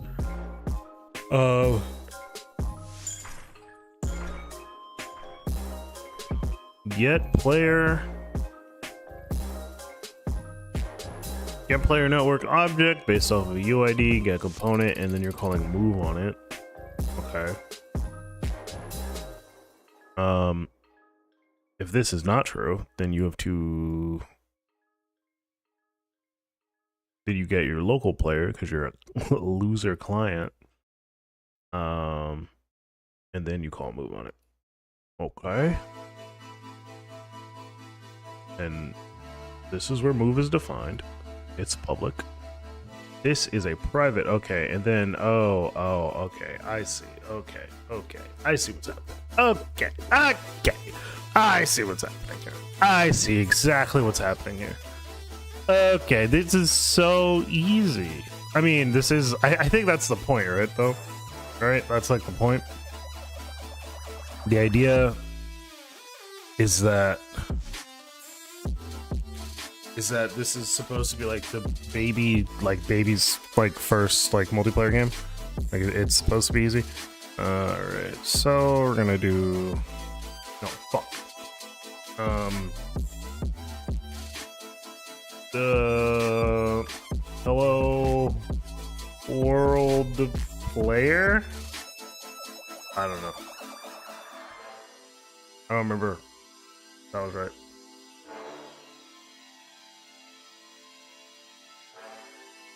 Was it hello world player?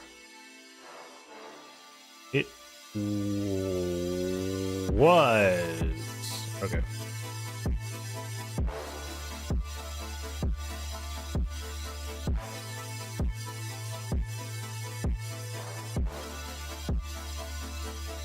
There's a namespace defined called hello world. It's fun. It's fun, I guess. All right. So create folder, and we want to say like Unity game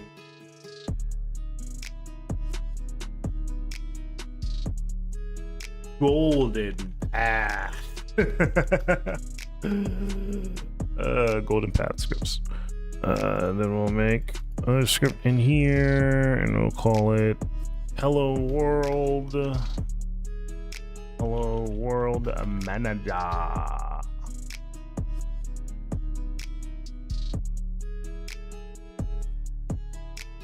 Oh, it resaved and recompiled itself. Great, love that. Love it when that happens.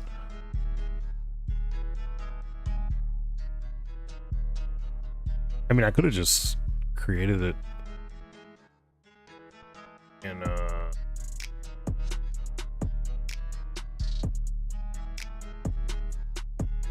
it's also in the hello world namespace, which ideally I'll never be using again. It's gonna recompile everything. I think it's even gonna save all my shit. It did. Nice, nice, nice.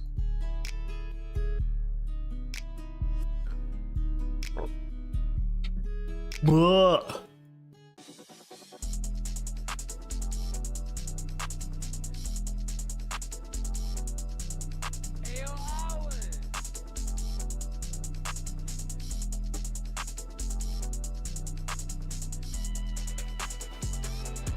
I'm actually really excited to work on this.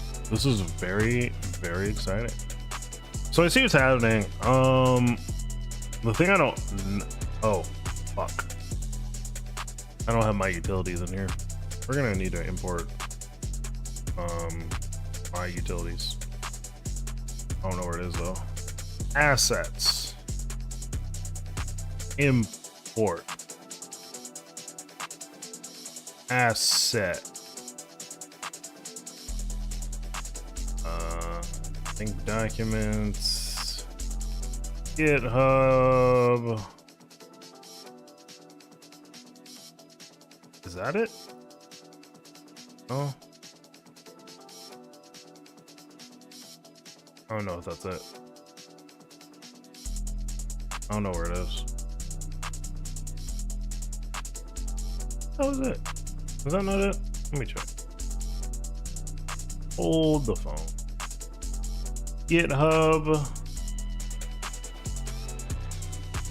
Yeah, that is it. Okay, that's what I thought.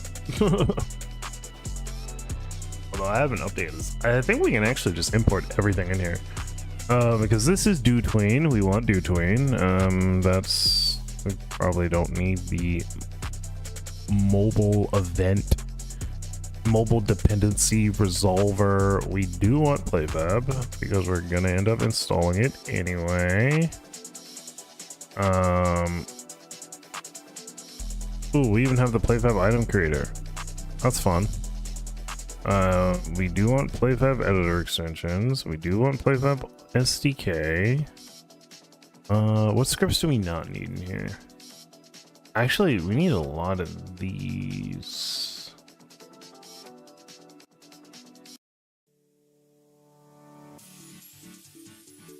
Yeah, because since we're... Yeah. Yeah, we're just gonna import everything.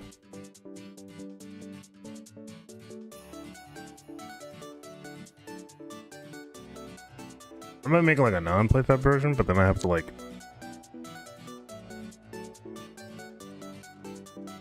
rip a lot of my stuff apart.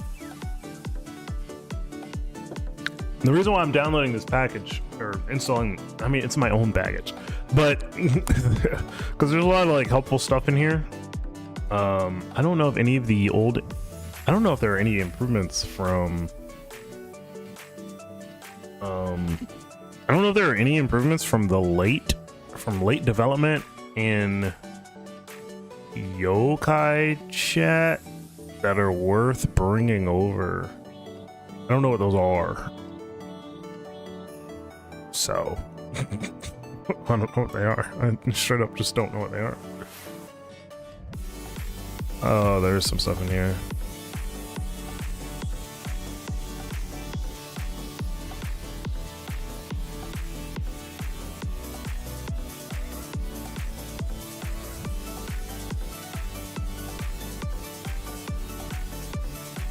We can solve that really easily with the registry. This is JSON, right? No results. Open.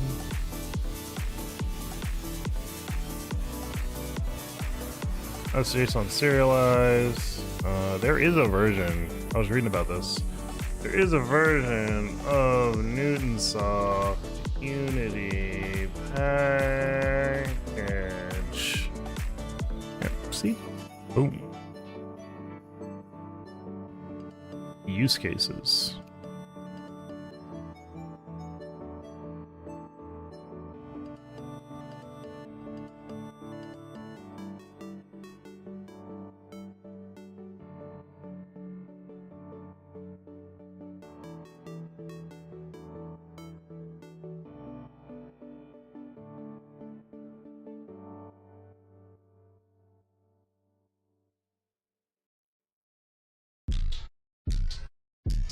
Documentation for this package is provided.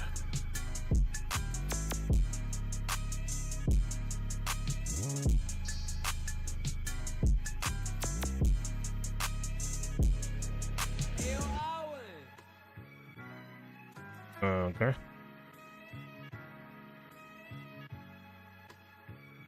Project not found. Yep. This for repos a fork containing custom builds of regular standalone.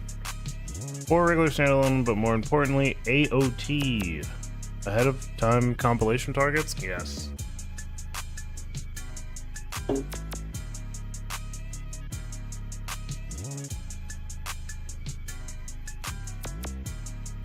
Oh, neat. Their package is a fork of This fork, Jesus Christ. This is still true for their latest release. This means by switching over to their official package, you will get whatever the fuck that is. I forked from Salad Labs.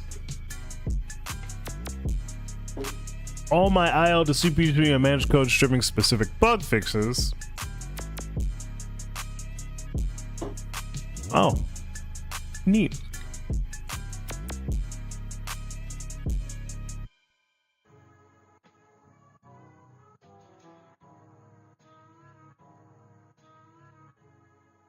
Oh, nice.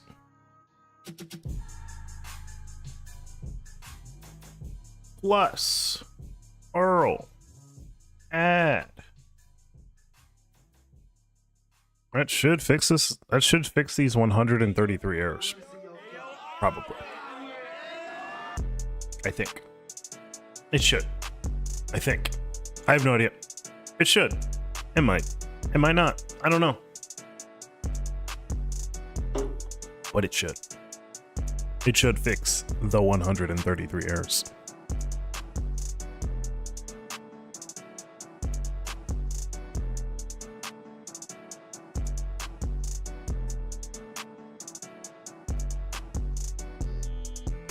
It did. Now we have 6 errors.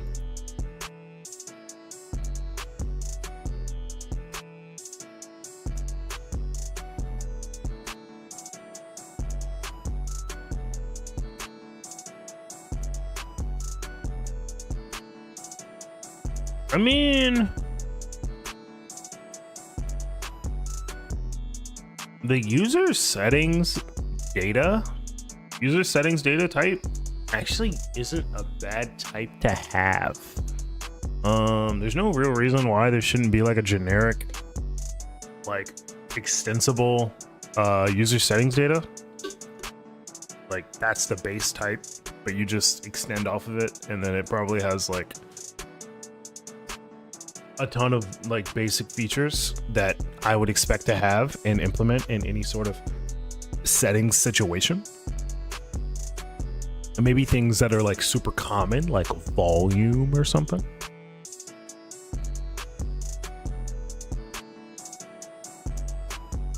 Okay. Yeah, I think that's a pretty good idea. Yeah, all this shit is worked. Who's referencing this, bro?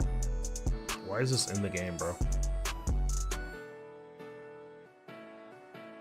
Alright, so there are people referencing some stuff that shouldn't exist.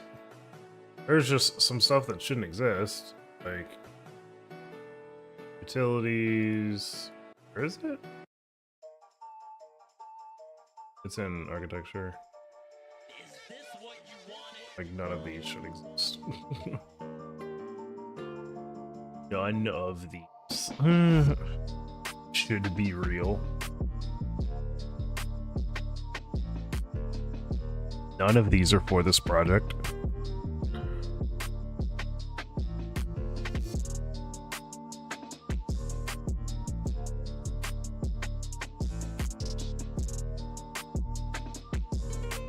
These are fine. These are just audio clips. Yeah, these aren't Yokai Chat specific. So now there should be 0 references to this shit. This is fine. In fact, I would even argue, like I said, that we have like a abstract class, like a public abstract class called user data settings. And then if you want to use it, you would, yeah, I think that's fine. So utilities, probably add a script here. User data settings, or user settings data, what's it called? I don't know what it's called. What's it called? User settings data. User settings. Hey, data. And then I say public abstract class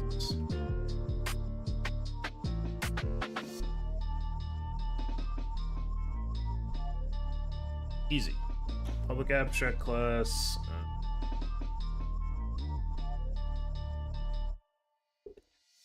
boom, bingo bango.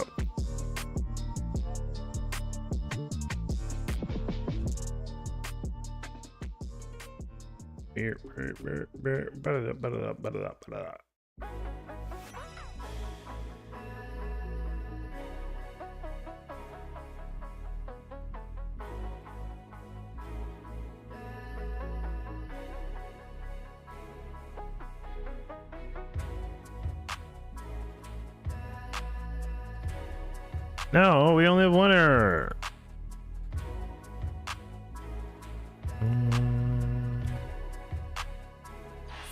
Honestly, we probably could bring in the concept of avatars into play, fam, but it would probably be a little different. But yeah.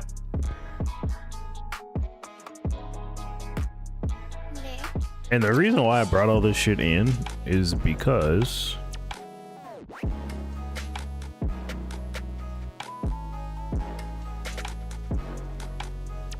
I wanted to call this right here, and then I wanted to say using utilities, right? I wanted to figure out when this was called. I wanted to say over functions dot log when is, or I guess how many times, how many times is network spawn called? Question mark.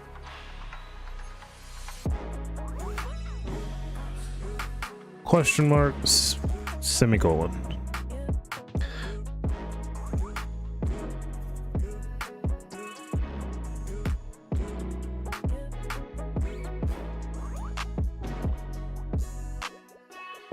Okay, so back to the golden path.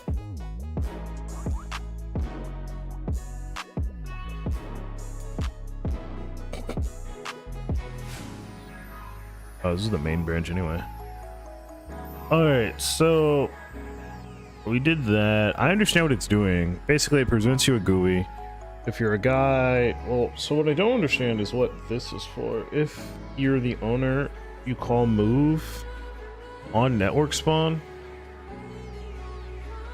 I mean, I know that only calls once, but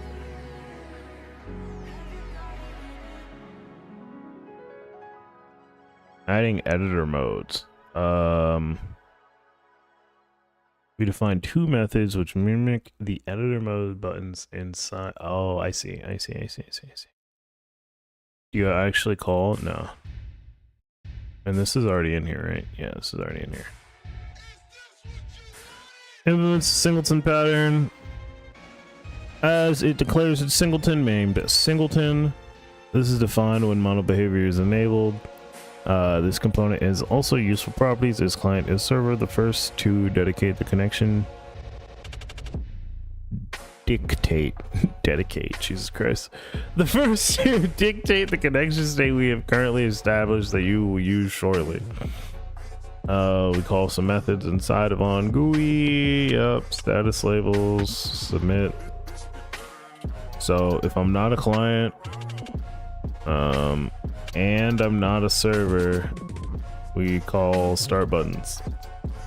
If we are, we call our status labels, which are based on this information, which is like all the ternary operators, and then apparently GUI layout.end area is a thing I need to call. I thought all the GUI stuff was like deprecated. I could have swore I saw that somewhere. Like before this had even came out, because netcode for game objects just came out recently, like a year ago, maybe. I don't remember, dude. Netcode for game objects. When did this launch? Yeah, like 2 years ago. Last year, yeah, pretty much the end of 2022. That's when everybody else was like doing their stuff about it.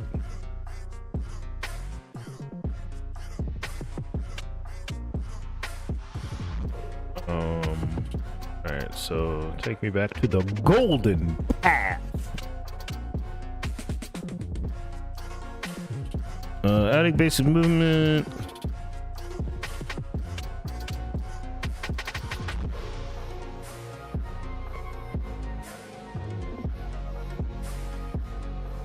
Hello world player.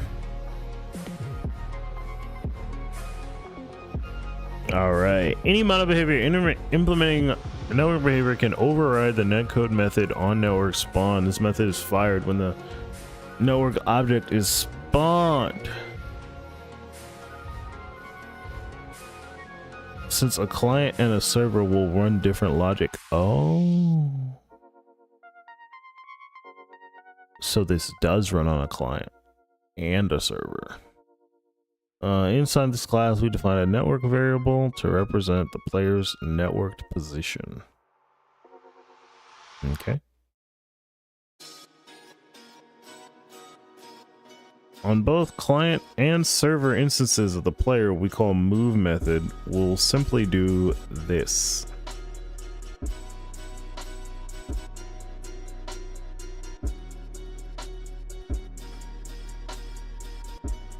Some simple RPC use. If this player is a server-owned player,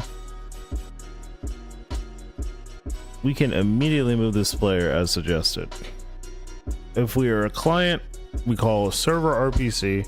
Server RPC can be invoked by a client and then executed on the server.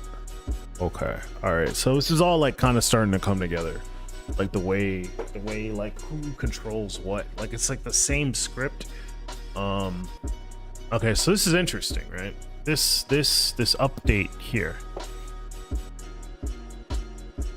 Here's what we're gonna get. All right, so server instance of this player has just modified the position, meaning that if we are a client, we need to apply this position locally inside of our update loop. Yeah, like how do update loops work in netcode for game objects? Like that's what I need details on.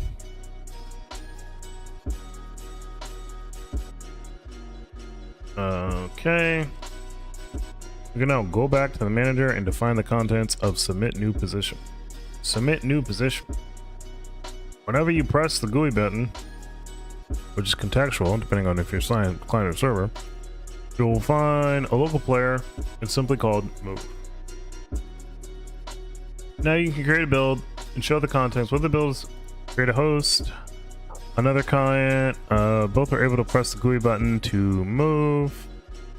Server will move immediately and be replicated on the client. Client can request a new position, which will instruct the so it seems like these network variables are like streamed, or how does updating their values work?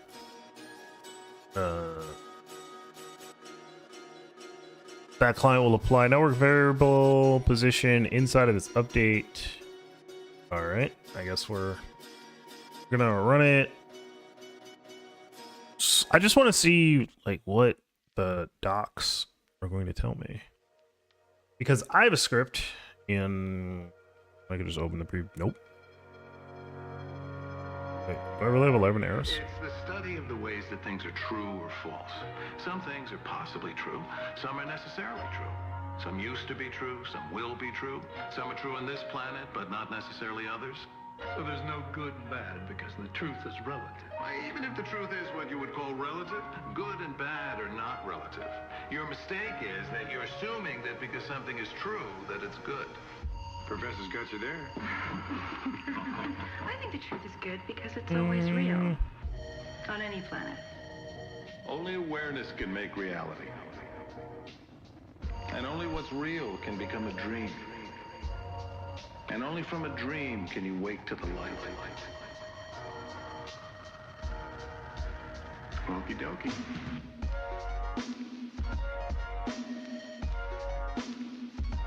I don't know about this leaderboard one. This leaderboard is like constructed specifically for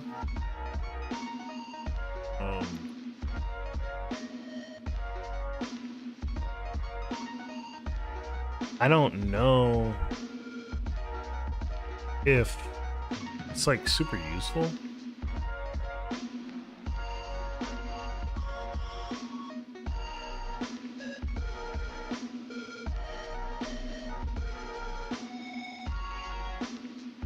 Because it like handles the UI portion, I guess, sort of.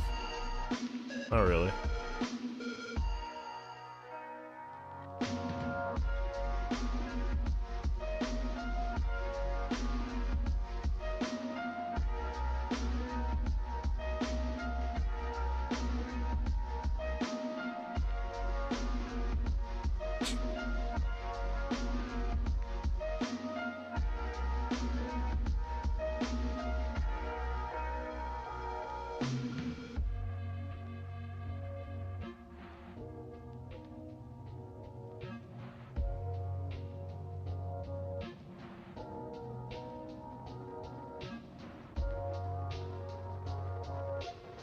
Do another build of this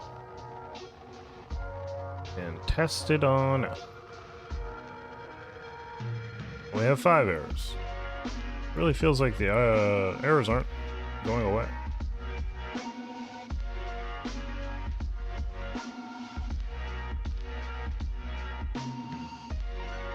I think it's important that we do carry over save systems. Save systems actually pretty good. Save operations. Because I could like define whatever and then we could like do our little .bro files and it's very cute. Playfab controller does not exist. Wait, what?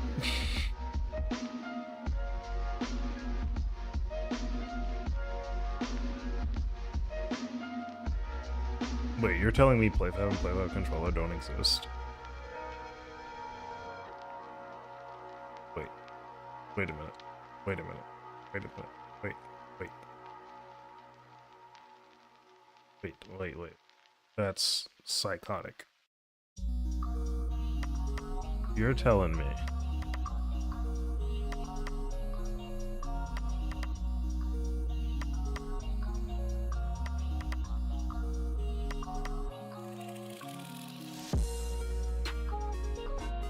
Holy shit. You're right. Playfab doesn't exist.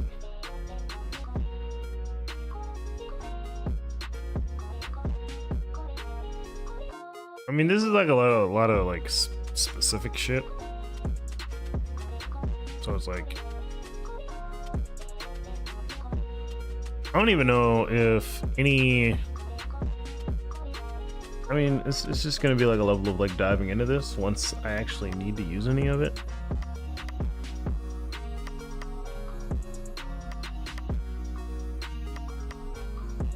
This doesn't really look like any of this is like super mega specific. It's just Playfab shit. And Playfab shit's pretty general.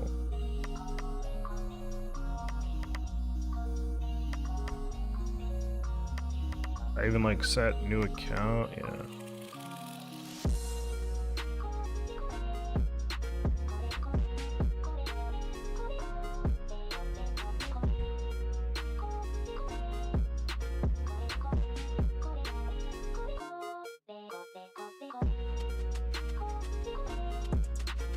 Well,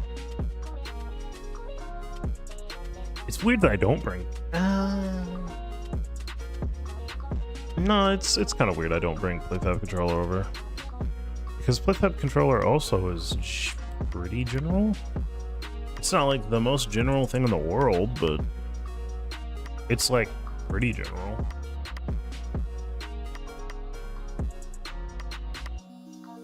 Because the whole point was. Yeah, that's weird that I don't bring Playfab controller over. I should bring Playfab controller over. Ugh, I should open up the package. and really define like what needs to be in the package, like what's game specific and what's playfab specific, and then also have a separation between what's like utility based, which can go into any Unity project just off rip, versus playfab shit. Because currently it's all just borked under utilities, and it probably shouldn't be. There's like a level of coupling between utilities and playfab, and I don't think I like that. I did bring over my warnings.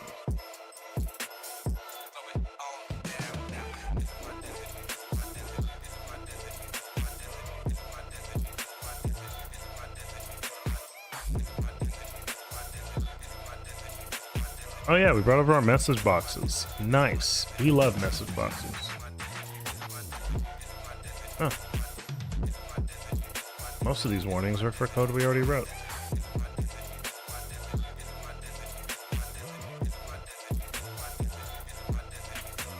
Alright, so looking into this, we're now gonna run it, see how it goes. It's probably gonna go fine. The other concepts I need to understand are... So I think after this, we're gonna just play around a little bit and see what I can do, I guess.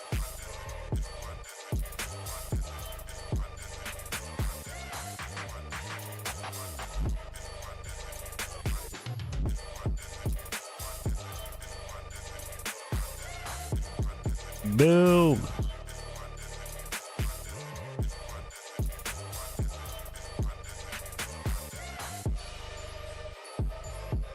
Duck break builds.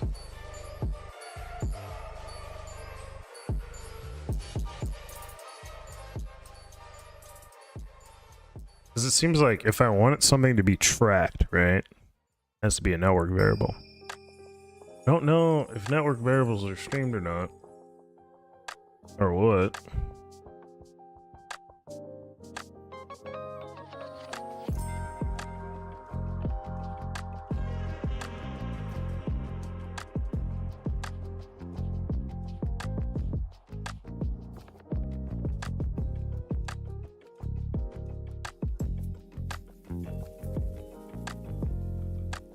At a high level, a network variable is a way to synchronize a property from a server without having to use custom messages or RPCs. Since, yeah, for store type, key, use network variable .value to access the property being synchronized. The value, would I? So like the question is, right? It's network variable T. Would I sync a complex object with a network variable? Like, for example, would I sync like a dictionary? I feel like the answer is no. I feel like I wouldn't. I feel like I wouldn't do that. I don't actually know, but I feel like the answer is nah, fam. All right, so this should work, right? Oh, well, actually, it doesn't matter, right? Because the whole point is you're able to come in here, you're able to hit the .break.exe. It's gonna launch at some point in the future. Yep, it's gonna launch. It's gonna say, absolutely nothing. It's not gonna give me, it's not gonna update my thing at all. Okay. Weird.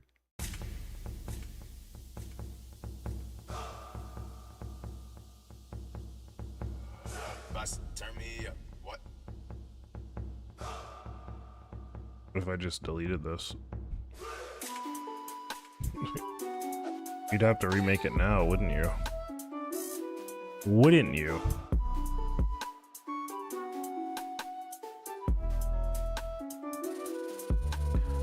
Alright, So newly joined clients, that is late joined clients, when the associated network object of a network behavior with network properties is spawned, any network variable's current state is automatically synchronized on the client side. There we go.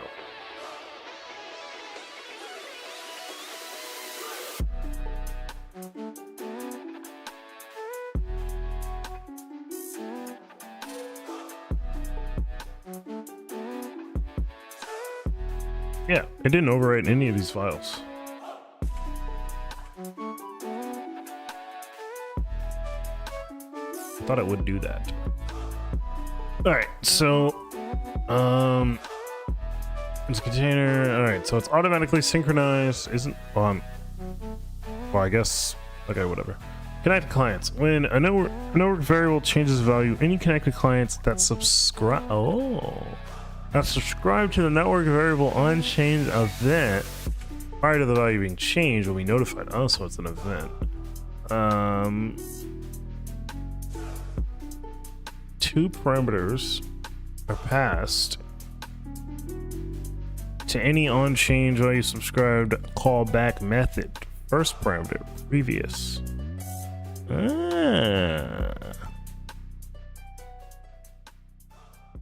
I want to see the implementation for this, because this has to like go over the network. So is it like doing something else, or is it using like built-in client RPCs to pretty much like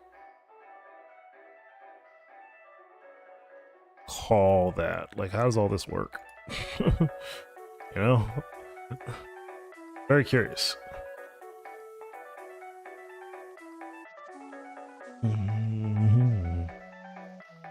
Boom, made with Unity. Look at that. Oh yeah, we still don't have our things. Okay. Oh wait, I don't think they're in the scene. Are they in the scene? Did I add them to the scene? Oh. Oh. I didn't.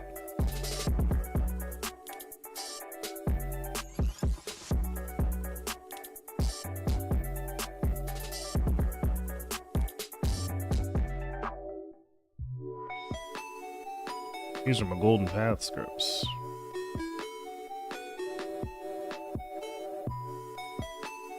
This is my hello world manager, and then if I open this up,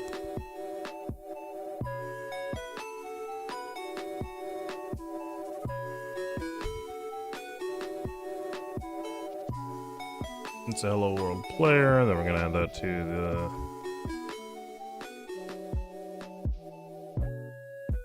player, nope, player prefab here.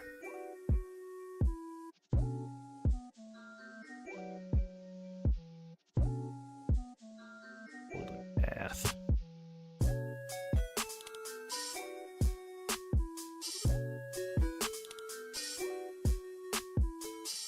Not type renderable. All right, cool. Thanks for sharing. Now we're gonna build it again. It's gonna ask me if I want to save.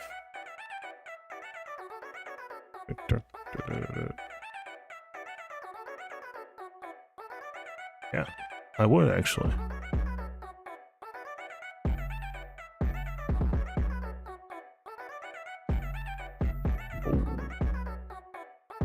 All right,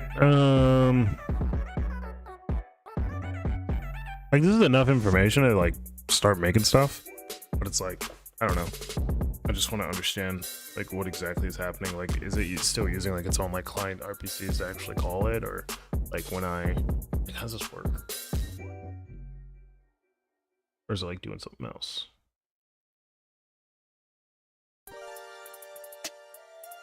Like, how do you actually implement an RPC? How does this actually work?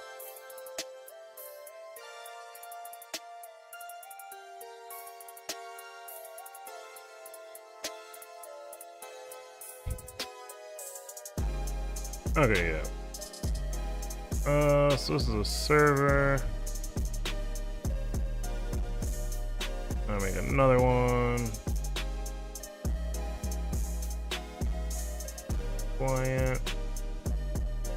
Okay. Physics doesn't seem to work. Or it stopped working.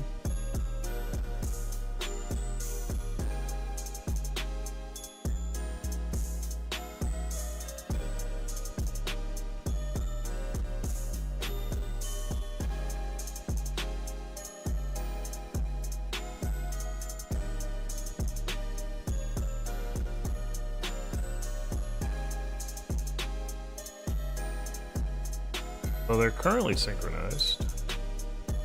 That's good. The question is, and I think I know why.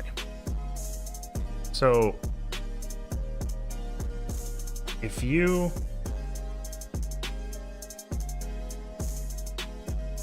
because okay, wait. Actually, let's watch that again. Because when he was falling,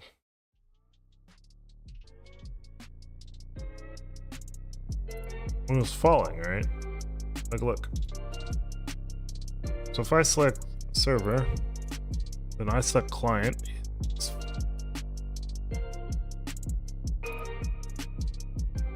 I think he's like automatically moved.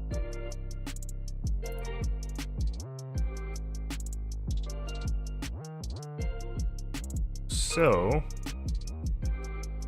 I don't even know if I can move him by controller. I sort of can. I can, yeah, because I'm not on the ground, so none of my stuff gets reset. Okay, and then he disappears. Okay. So my theory on why that does that is because when you call it, if you're the owner, you automatically call move on it on network spawn. So if we don't call the move on it on network spawn,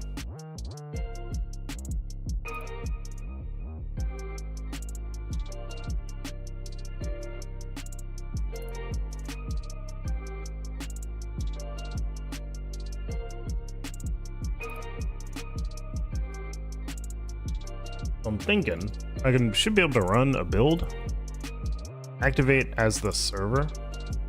Say I'm the server, right? And then should also be able to run the build.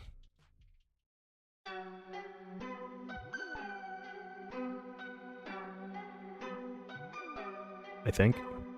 And then say I'm a client. Ah, it worked. Aha.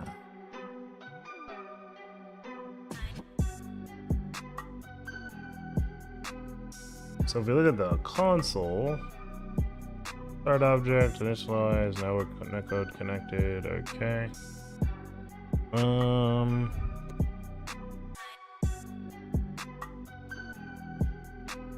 So the question still is, why aren't we falling?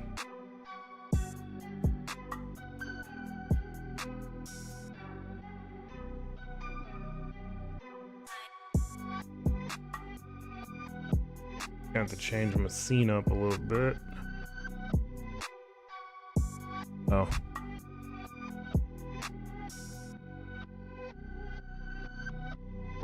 Was it?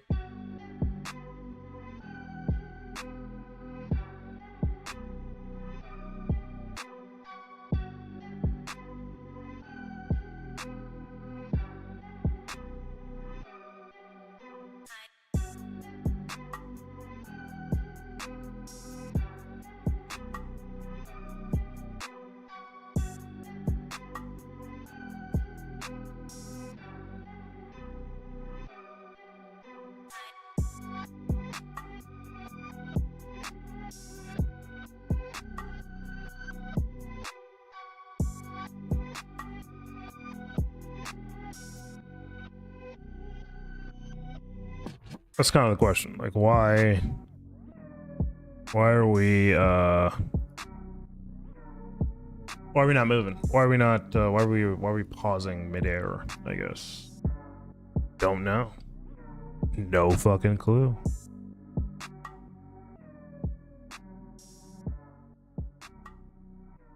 But I think what I'll do is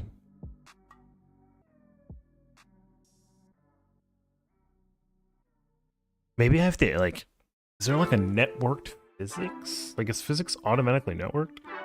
So like, the reason why the things are falling and like continue to fall. Wait, hold on. Are they synchronized? There's no reason why they would be, but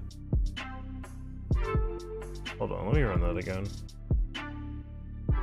I need to know if they're synchronized or not.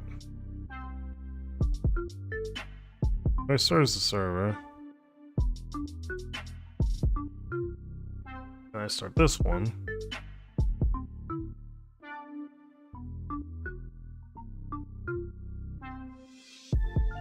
No. It's a client. No, they're not. They're not synchronized. No. Right. They're not supposed to be. The boxes are not synchronized. And they're not supposed to be because they're not configured to be synchronized. Because that would mean that the server would be spawning them on both the server or like all connected clients, but it's not, because they're not. They're just falling randomly. Because that's what the script does. The script isn't networked. Okay. I gotta find out, because Homeboy falls. So if I run this, Homeboy falls immediately due to gravity, I think. Or maybe like a script? I think it's like a script.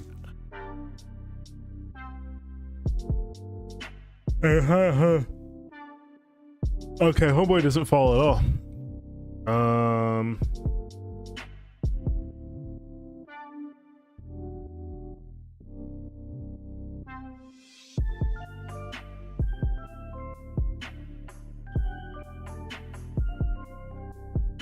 So if we looked at this, right? Looked at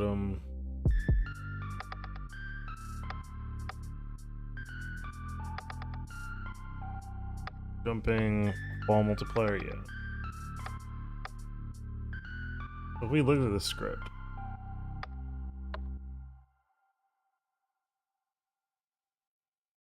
basically we're reading from our vector 2.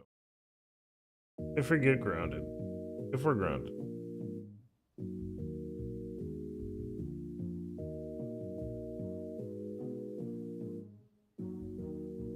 grounded.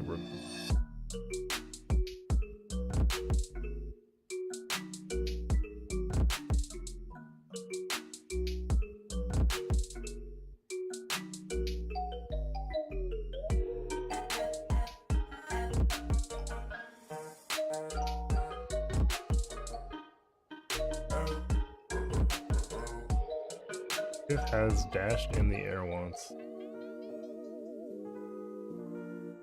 but now grounded.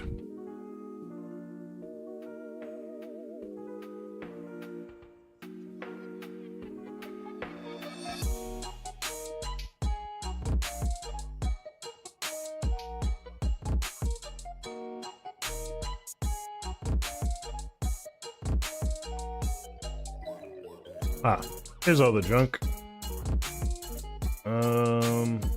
Yeah. Fixed update is a physics calculation. And he does have a rigid body, so he is affected by physics. But I don't think you can activate, I don't think you can modify the transform of a network game object just like randomly. I think that's how that works, but we need to read more. We need to learn more.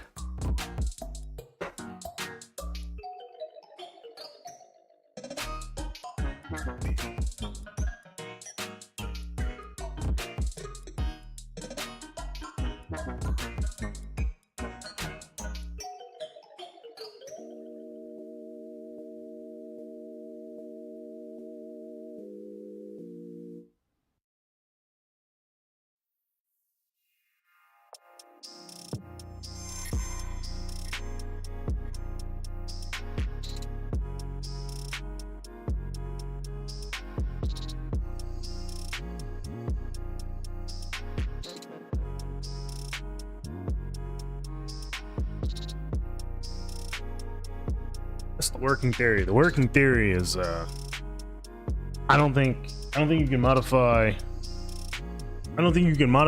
the transform, or yeah, or like the position, the transform dot position, really anything. I don't think you can modify transform at all. Position, rotation, scale, whatever. I don't think you can do that if you have like a network component. I don't think like a mono behavior can do that because it's not a network behavior. I think that's the idea. All right, so Golden Path Module 1. Golden Path Module 2.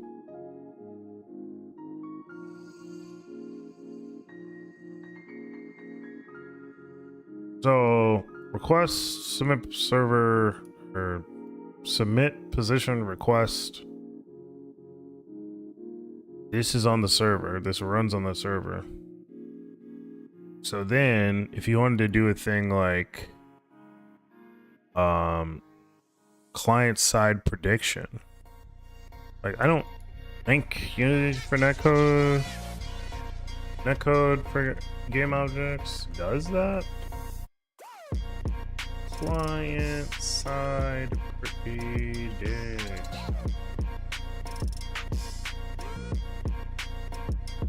Oh.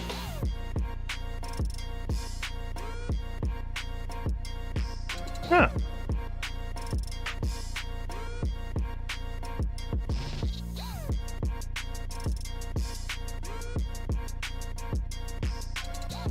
Okay, this would be interesting. So this is a feature request.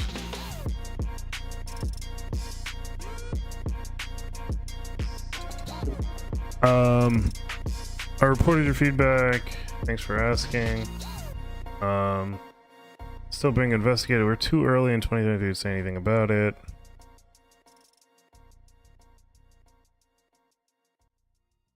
If you work on it, I would recommend exploring production ready solution. Hate to necro post. Okay, people were like, yeah, they're planning to unify both network for game objects and netcodes for entities, but nothing is clear. They're also planning to unify all multiplayer packages into a big one, so gotcha. So it seems like it doesn't have client-side prediction.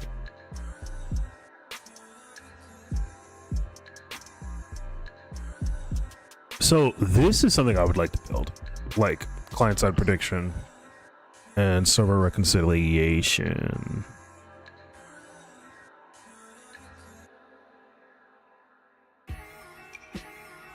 All right, I'm going to see some shows on using our go ahead. I'll let you know what you think about it. How big is it? How much work is this?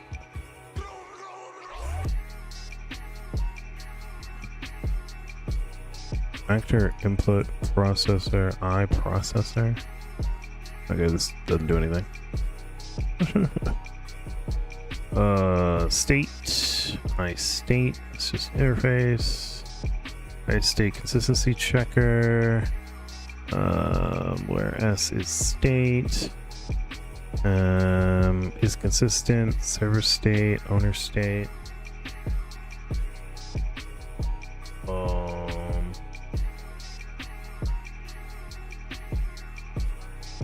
Wouldn't it be like server-side prediction?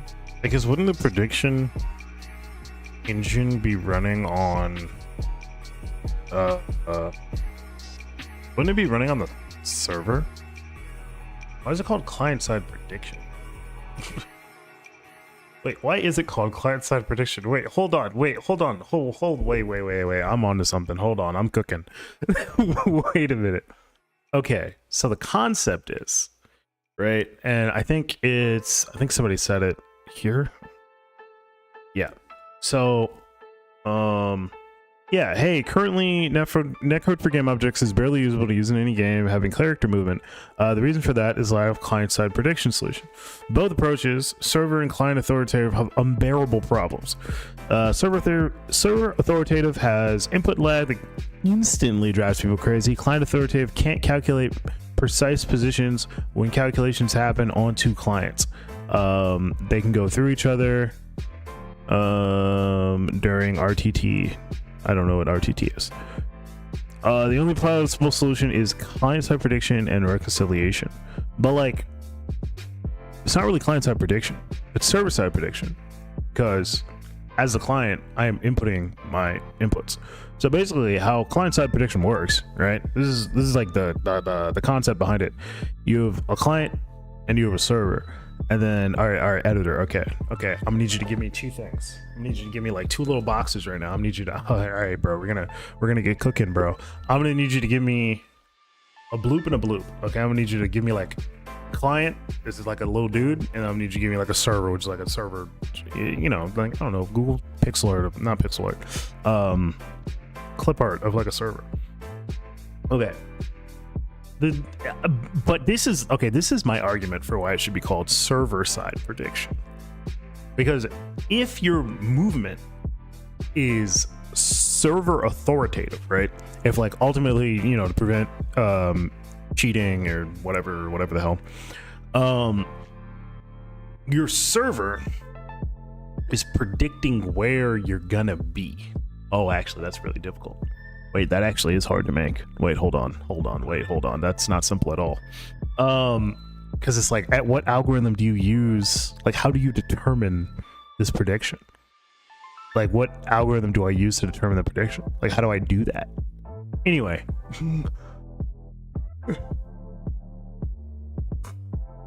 Because it's not, my point is, it's not server side.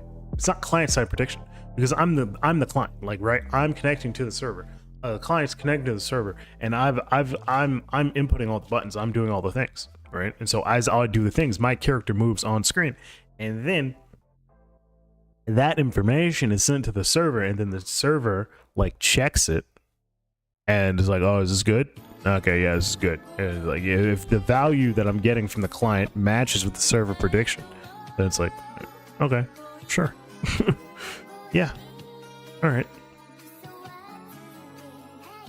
Wait. Maybe it should be called client-side prediction. Wait a minute. Because then I just thought, if I'm the server and I'm supposed to be authoritative, right? If I'm the server and I'm the big boss and nobody else does anything without my fucking say-so, because I'm the goddamn server. Okay. Yeah, no, it is client-side prediction. Even though the client is like inputting the controls. Damn, how do you do that? Wait, that's actually kind of tough.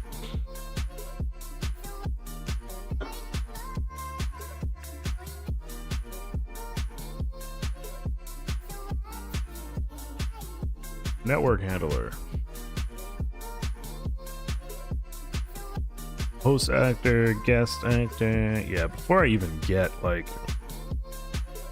Oh, he's implementing dispose for some reason. PNR actor.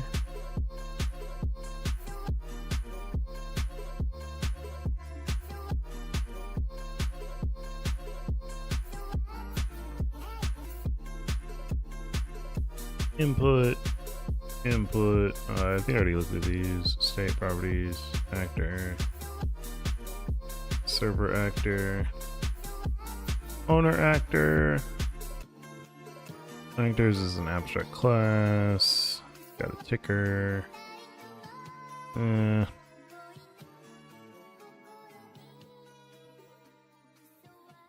Yeah, that's actually a really good question. So, yeah, they never really say, okay, so in all like the videos, it'll be like, oh, yeah, you just do like client side prediction. It's like, oh, the server and the client have to match up. But the question is, because, okay, here's the scenario. Actually, wait, this is perfect for a drawing. Hold on.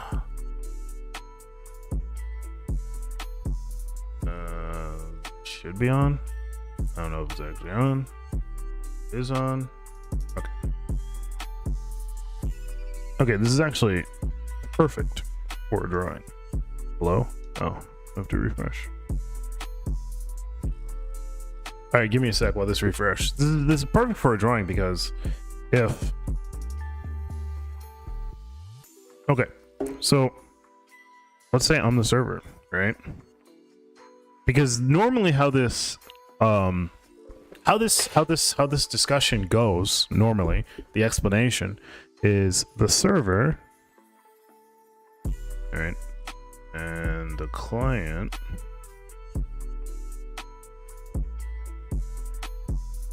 I spelled client right or wrong. Fucking no, I spelled client right. Fuck you. This is how you spell it now. This is the spelling. And so basically the client will send the server its like position, like 01 or something. And then the server will like read it and then send back 01, right? As like a check. Okay, and then the client will send back, will send like an update, and then there's gonna be like an update because you're gonna like keep moving, right? You're gonna be keep moving multiple times. And so if it's ever the case that maybe you're like at 02 now, maybe you're like but then you're at 3.5, right? Let's say next tick you're at 3.5. Like this is right, but this is going to be wrong. So what the server is going to do is send this back to you and enforce 02, right? Your last valid position. That's where you get like the rubber banding effect. Oh, doesn't it just calculate it? Wait, you like have to use physics for multiplayer play movement, don't you? But anyway, the server enforces this. So this is your new starting position.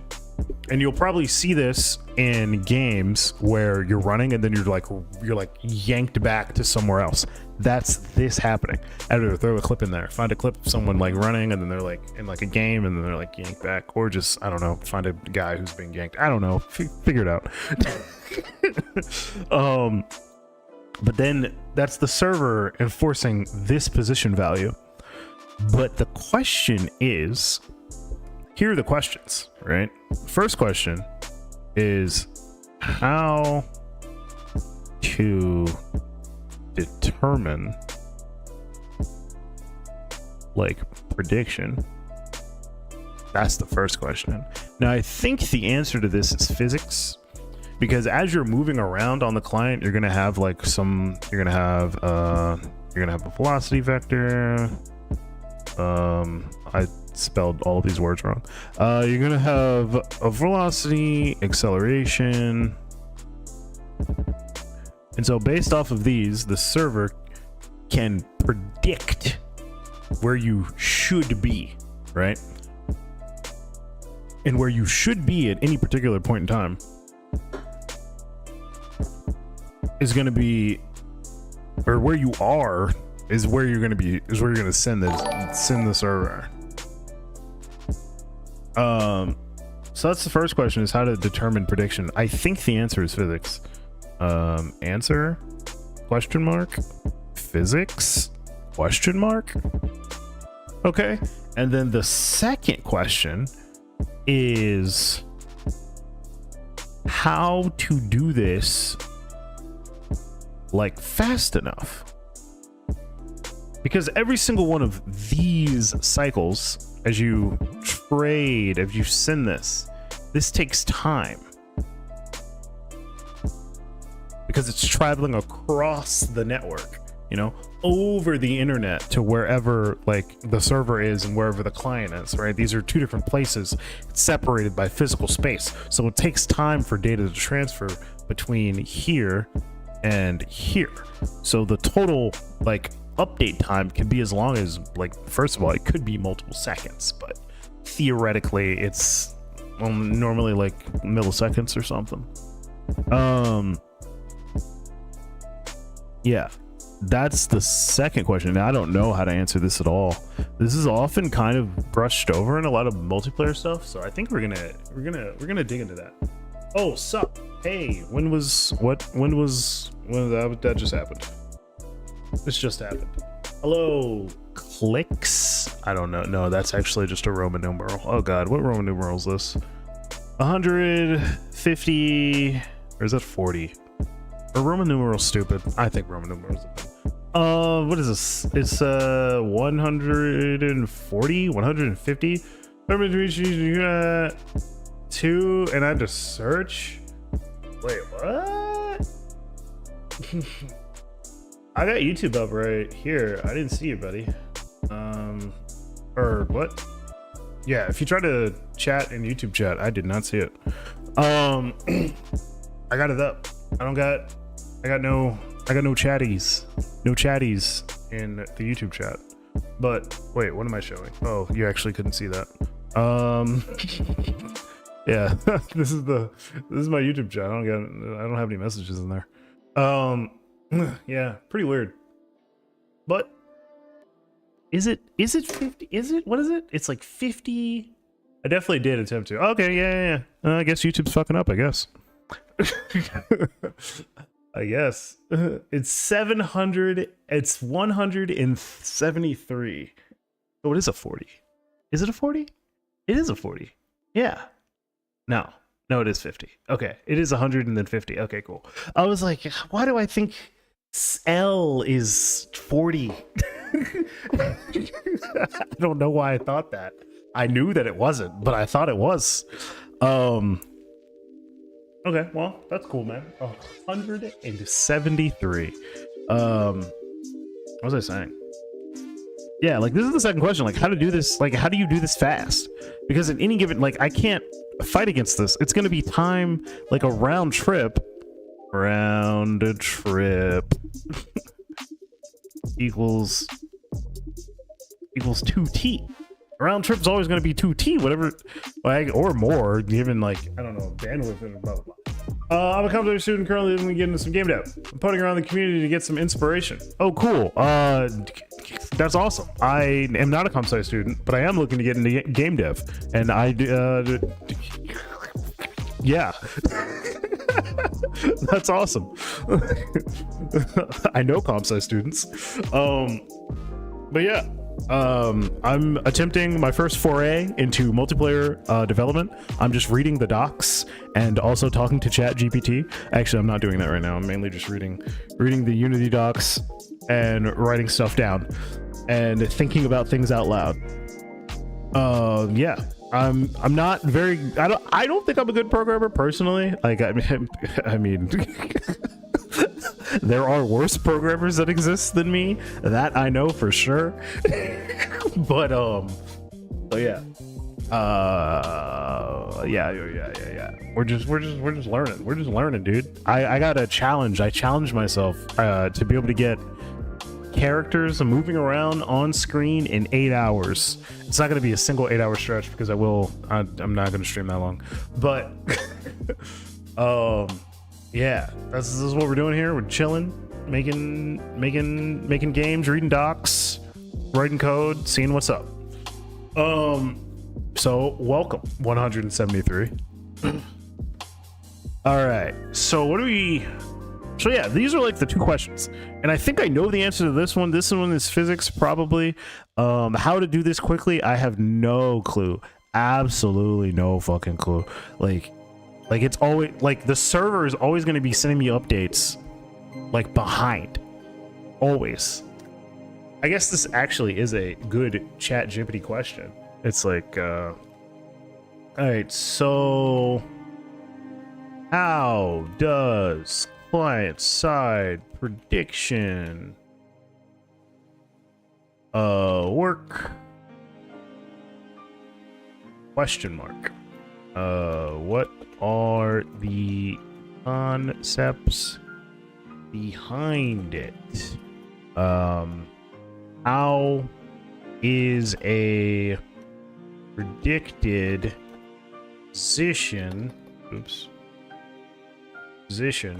determined? And how, and I guess just the answer to this question is how to do this fast is just like more prediction, I guess. Like the question on how to like do this one is just doing this one harder. I guess. Like in order to do it fast, you have to be ahead of the client. I guess you can't like rely on, I don't know how this works. I don't know how anything works. I don't know, dude.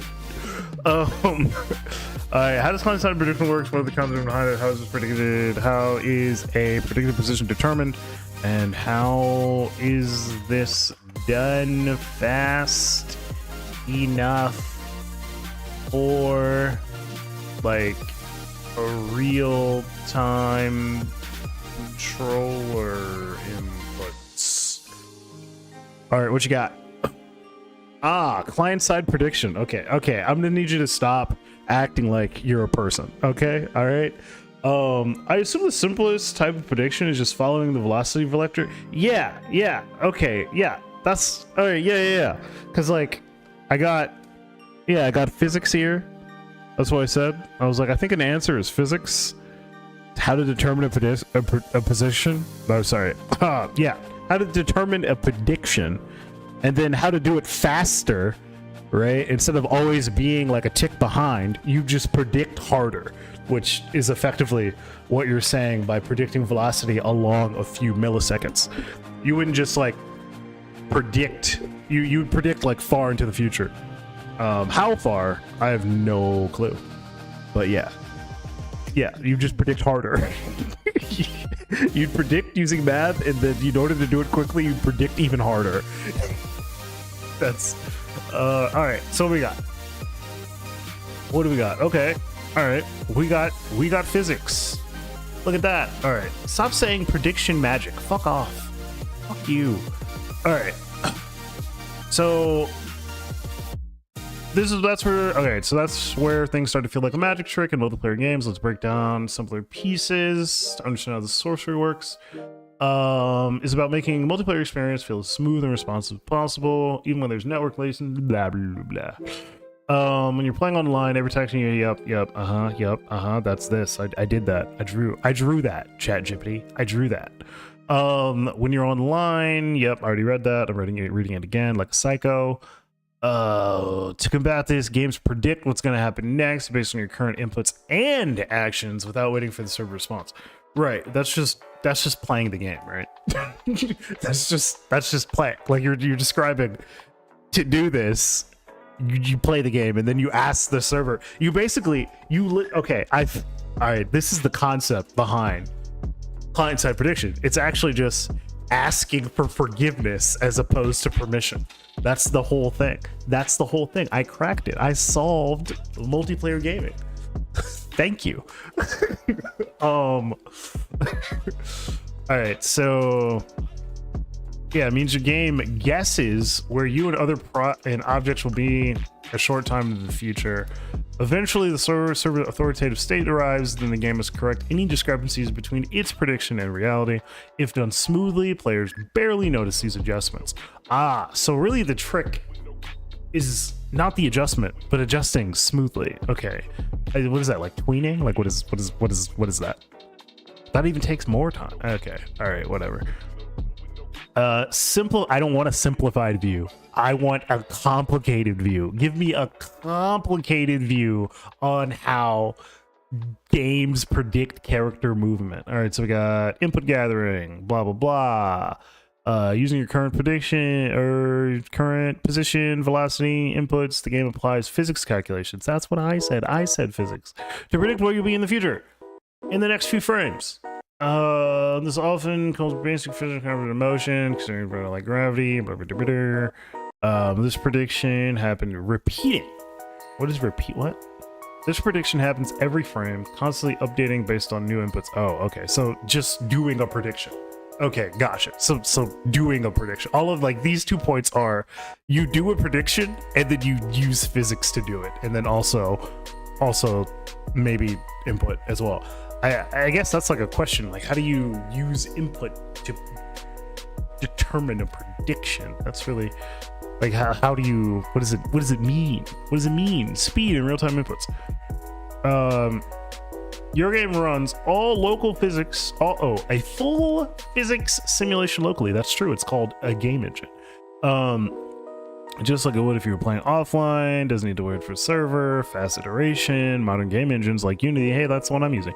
And hardware are designed to handle, doing math. That's what, okay, interpolation and extrapolation. What is that? I have no idea. Well, interpolation, I don't know what that is either. I've read the Wikipedia page for interpolation like at least 7 times. Still don't know what it is. Still don't know what it is. The insertion of something of a different nature into something of blah, blah, blah. Okay, all right. We're going to Wikipedia. In mathematical field of numerical analysis, interpolation is a type of estimation. Method of constructing, finding new data points based on a range of discrete points. Yeah, it's basically given 2 points, like interpolate some points in between. Blah, blah, blah, blah. Okay, cool. What the hell is extrapolation? That's... What the hell is that? I assume it's the opposite. It's just my guess. Beyond the original range of observation. Oh yeah, these are like those little things. These are like the questions that happen and that they used to get in school. That's like complete the pattern. That's extrapolation. It's like write the next 5 numbers in this number pattern. Okay, that's fun. For other players, the game often uses interpolation between known positions and extrapolates future positions based on their last known states and velocities. This smooths out their movements on your screen. Making reconciliation when the server authoritative state arrives might not match up perfectly with predictions. The game then smoothly corrects your positions to match the server's version. I almost said vision. Like I saw it and I was like, that says vision. That for sure says vision. It doesn't. It doesn't say vision.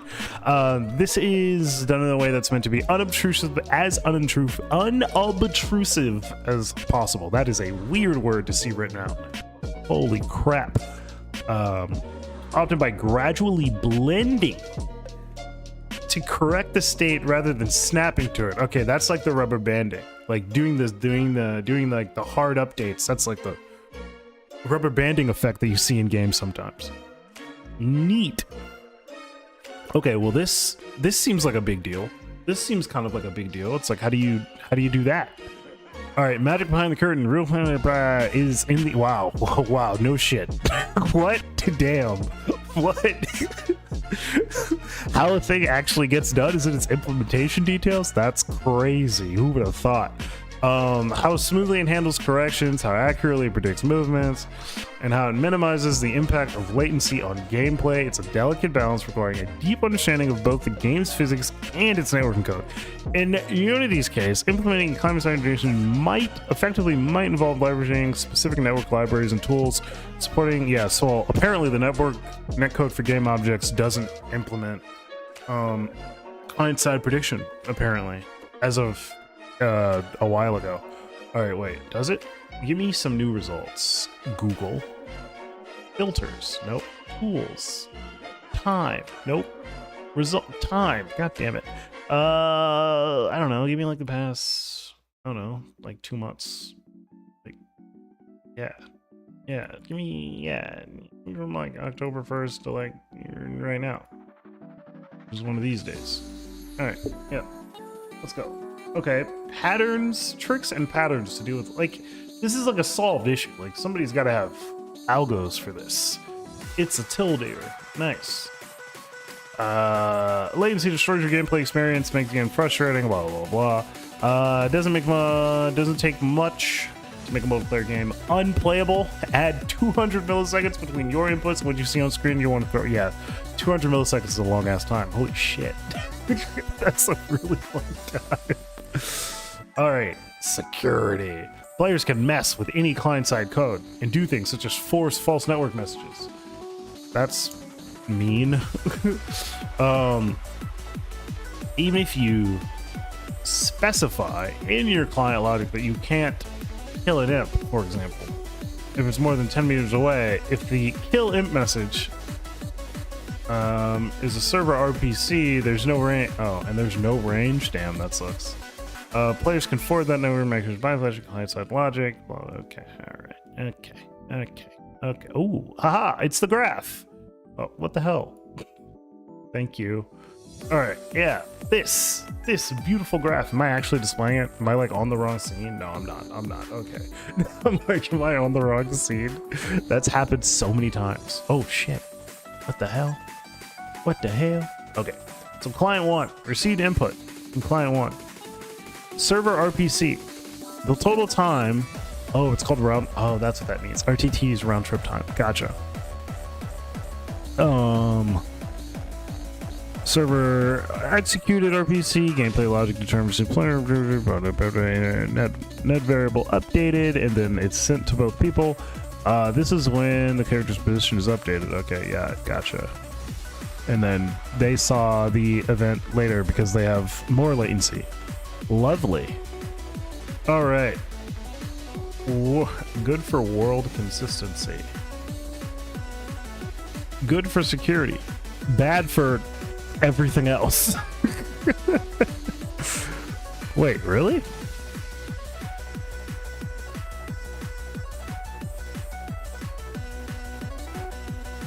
Okay, these are just graphs. I like the graphs. Good for reactivity, bad for everything else. All right, capture the flag. Client authority issue. Shared flag captured by who? I don't know. I don't know. Multiple clients trying to impose their. Yep, that sucks. To avoid this, is use client owner authority, which allows only the object to interact with it. Okay, there's no possibility. Okay, that's good. That's good. We don't like race conditions. That sucks. Issue security. Boss rooms authority. Boss rooms actually use a server authoritative model. The client sends. Yep. Okay. Server sends. That way, every feature in the world are on the same world time. The boss charges and bumps you. You'll see your character fly away as soon as the boss touches you. Not pass through you, you fly away. That's kind of funny. That's pretty funny. While developing, the team knew that everything is synced and secured by default, which makes designing gameplay simpler. Okay. See the following patterns to solve latency issues. Yeah, I was like, there's got to be algos for this. Like, what the fuck?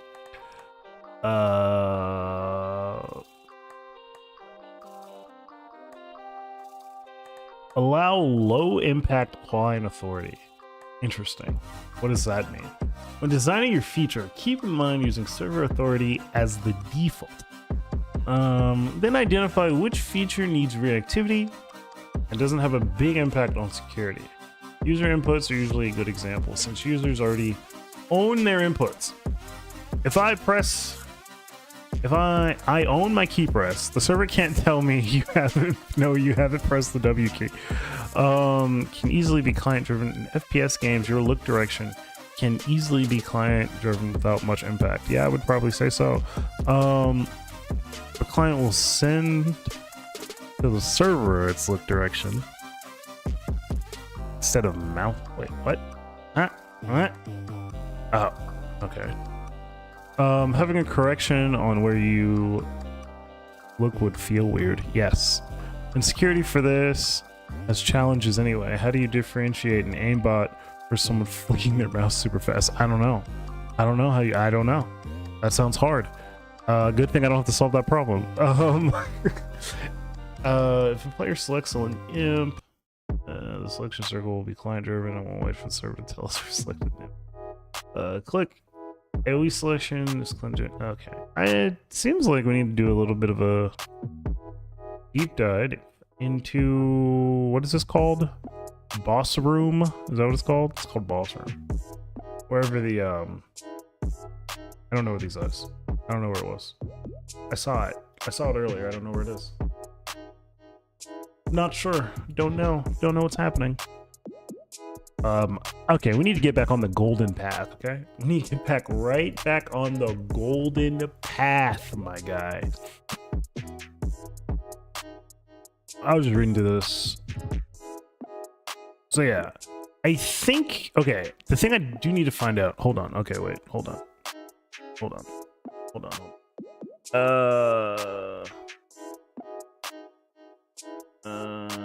Netcode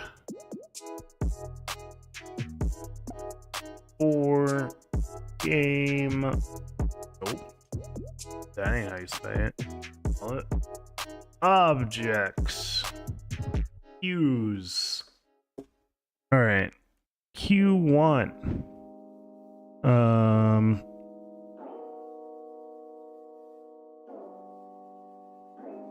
Is it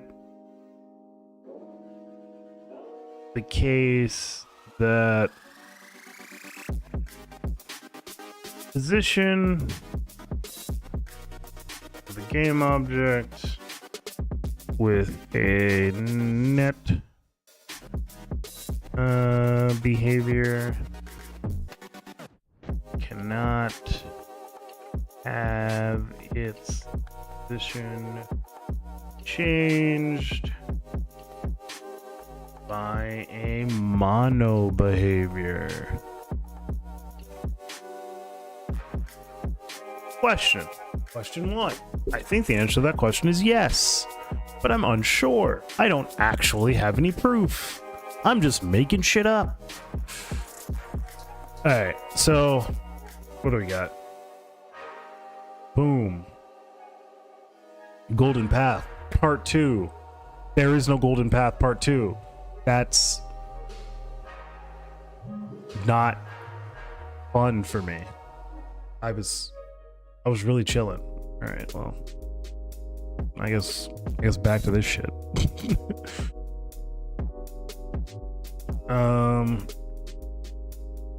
This section shows how to extend the functionality.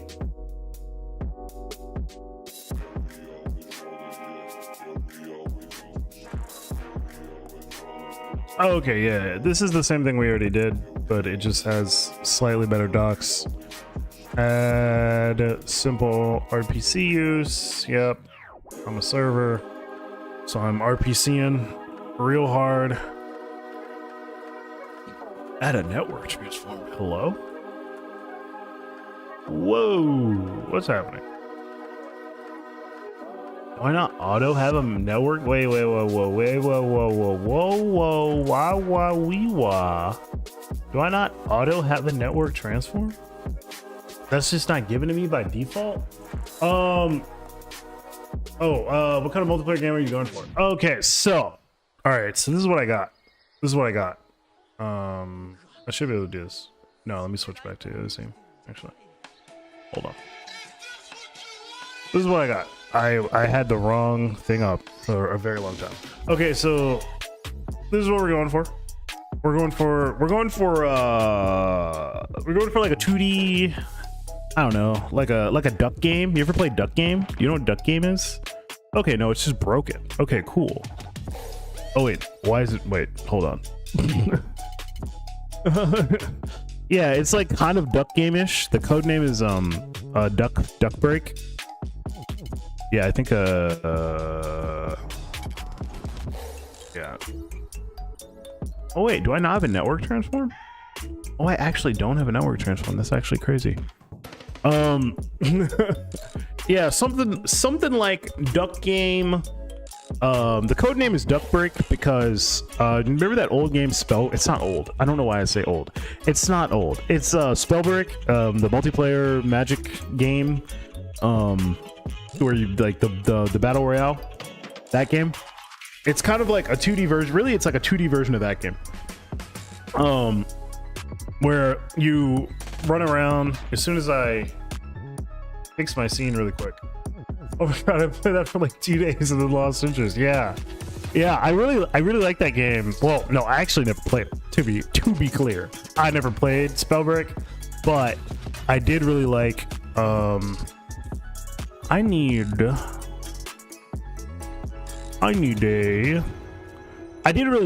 like the concept of Spellbreak because I had an idea for a very similar game way back way back. And so like when I heard about Spellbreak, I told all my friends, I was like, this game stole my idea. it was hilarious. It was a very fun meme. I was like, these guys, these proletarian games guys stole. After like day 3, I just got constantly bullied by Frost users, so I had to go. From what I saw of the game, it was pretty good. I never actually played it, but I watched a couple of videos and I was like, oh, this is pretty good. This is a pretty cool game. I like this game. But the thing I didn't like about the game from the footage of watching people play the game is that it was like, how do I describe this? It looked very floaty. It looked like a lot of the core parts of combat are like being in the air and like getting pot shots or like doing crazy shit like while flying through the air. I don't really like that. And the reason why I don't like that is because I'm bad at video games and that's a high skill ceiling type of thing. And so I knew I was never going to be able to, actually compete with people playing online like that. So I was just like, nah, I think I'll not play Spellbreak, but I do like the concept of like you got the little magic spells and they like combine and like do stuff. I think that would be I just kind of want to make that on like a smaller scale, on like a 2D scale, on like a not battle royale scale. Kind of like yeah, kind of more like a party game that you can like take online, because I like games like duck game, sorry. Me and my roommates used to play Duck Game all the time.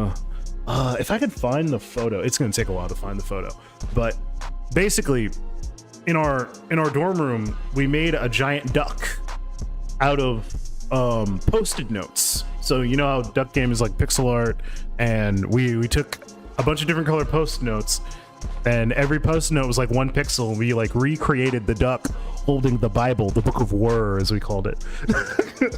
That might be its official name. I'm not actually sure. But yeah, we love Duck Game, and I think one of the traits that leads to Duck Game's longevity in games like that is the fact that they're multiplayer. If you take another game like Crawl, for example, Crawl does not have multiplayer and should it should have multiplayer. I think if Crawl had multiplayer, it would be a lot better. It would just have more longevity. It would be more. It'd probably have a player base right now. I mean, we could look it up. I don't know how many people are playing Crawl right now. Crawl Steam charts.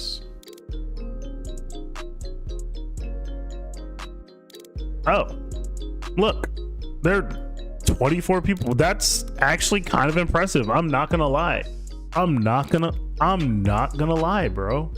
That's actually incredible. I didn't expect this.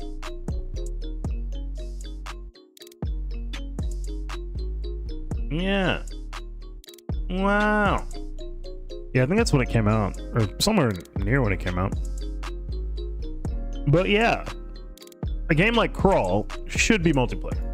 This Crawl is awesome. Okay. I borked my scene because I added a bunch of multiplayer components to the I need to make a prefab variant. That's what I need to do. We're gonna remove the network.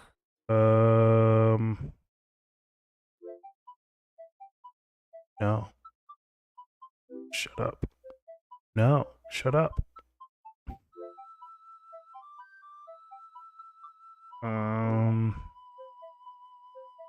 Wait, what is this? Oh, that's my player inventory script. Ah! Can I save this as a prefab variant, or are you gonna yell at me? How you do that? I don't know how you do that. Nope. Well, it already saved, so... I really enjoy Local blah blah blah. Local multiplayer games. It's a shame that it's not the most popular format. Speedrunners in Lethal League deserve way more players than they have.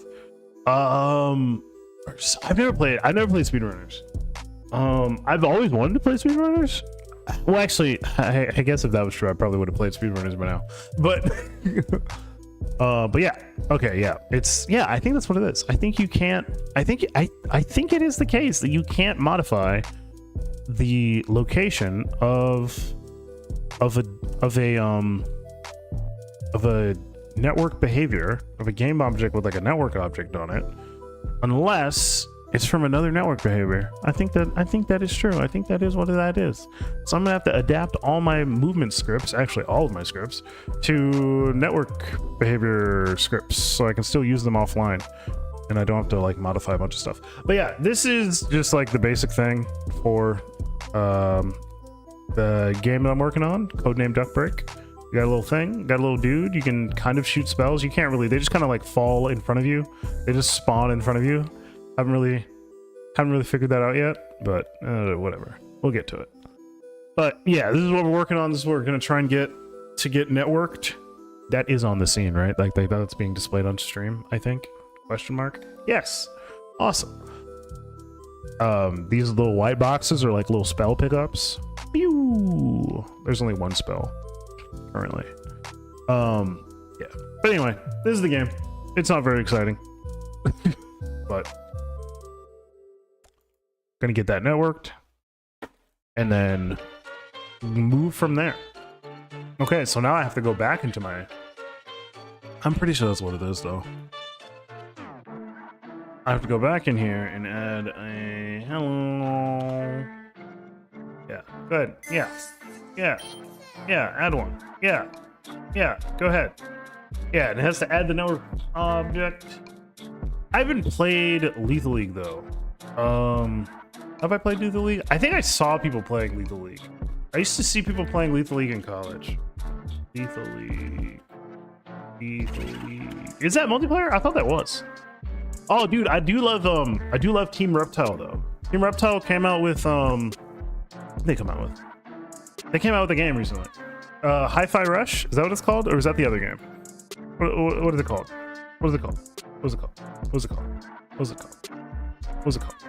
Whoa, where they? Wait, whoa.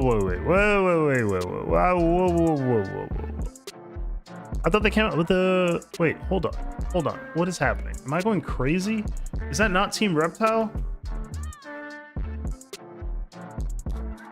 Hi-Fi... Okay, no. Hi-Fi Rush is not the game I'm talking about. Shit. It's like the Jet Set radio game. Nope, that's J. It's like the Jet Set radio game, like... No, not Hi-Fi Rush. Yeah, there it is. Bomb Rush Cyberpunk. That's what it is. I thought they made that. Bomb Rush, yeah. This game. I thought that was made by Team Reptile. Am I crazy? Yeah, what the fuck? Why is it on their Steam page? Hello? Hello? Okay, all right. I must have clicked on something else. But yeah, okay, sorry. Now you're just naming games with all this same art stuff. Yeah, I just got confused, man. I got confused. But I do like Team Reptile just as a studio. They made a bunch of stuff. They made Megabyte Punch. I really enjoyed that game. It's like Metabots, except different and cool. This game was very, very fun. I think I got a couple.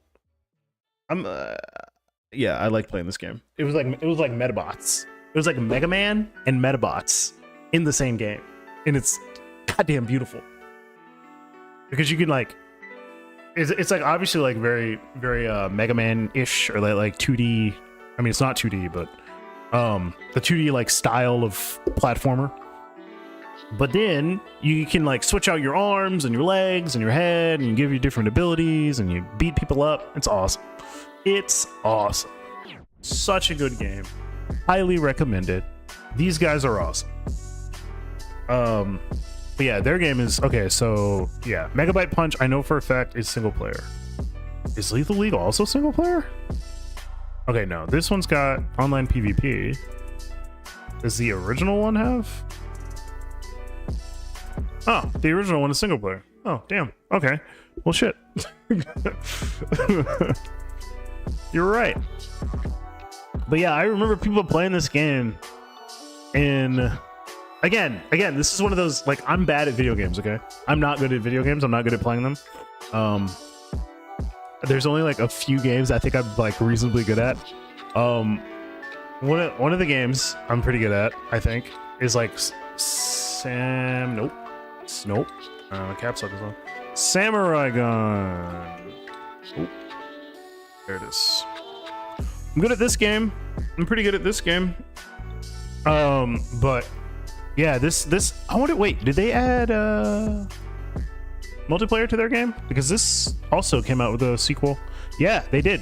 Yeah, it's like all these games. Now the original is multiplayer. There's just like 2 people playing it. Oh no, I meant like sorry, I meant like online multiplayer. Sorry, my bad. Yeah. But yeah, it seems like all these like classic like indie games that came out like 7 or 10 years ago in 2013 are being re-released as sequels with online multiplayer. Or sorry, online co-op or online PvP, whatever.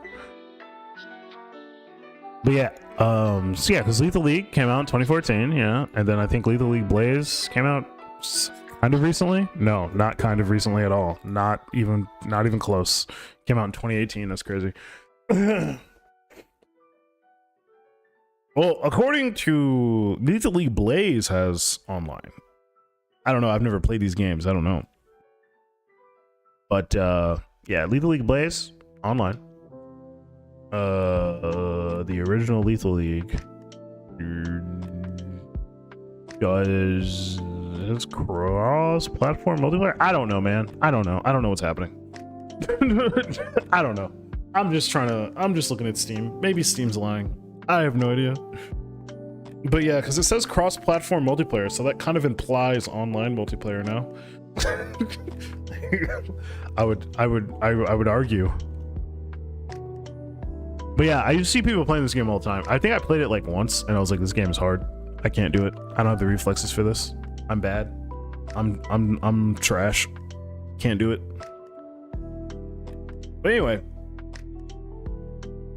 back to things and stuff. I was trying to find my second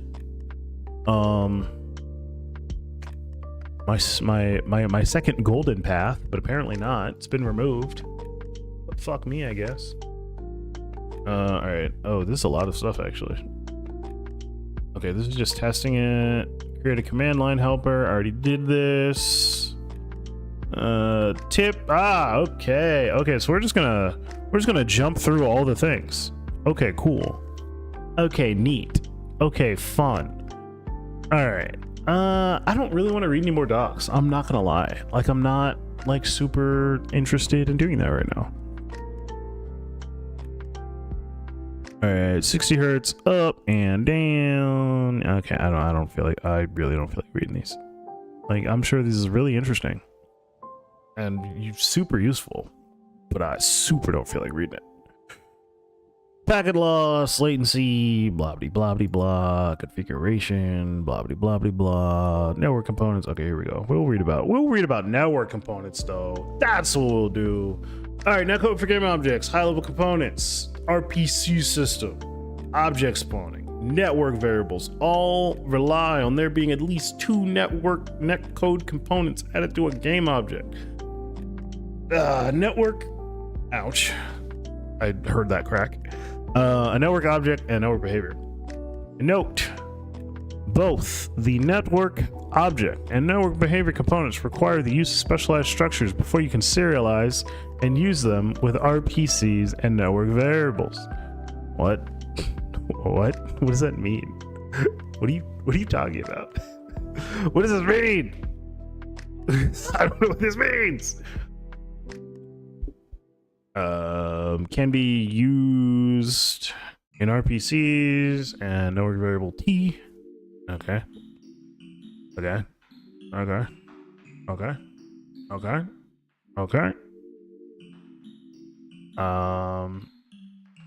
replicate any netcode aware properties.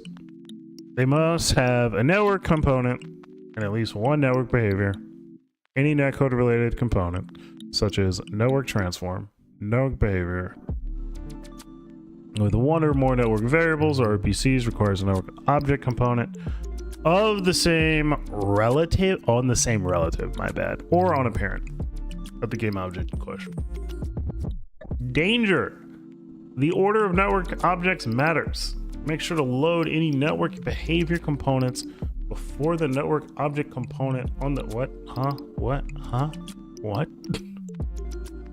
Hold on.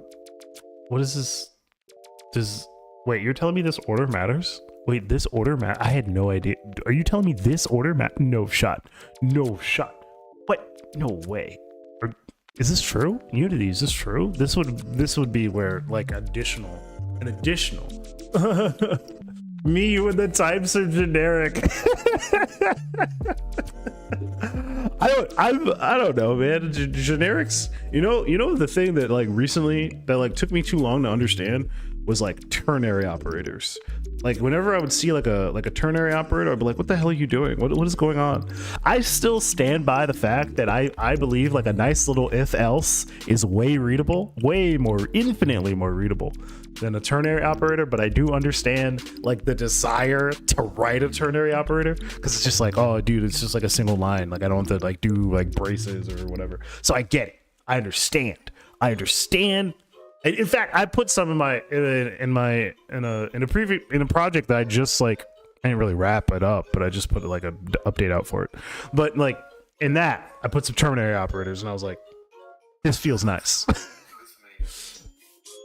But I do know how to read them, and so but I completely agree on the generics. It also took me a while to understand generics as well.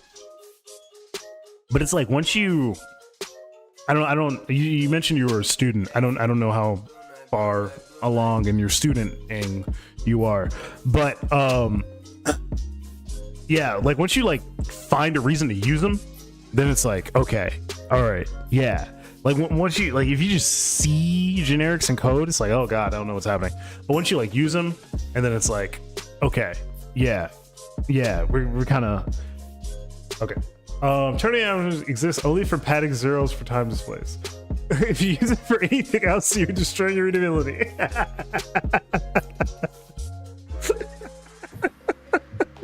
That's funny. Dude, yeah. I agree. I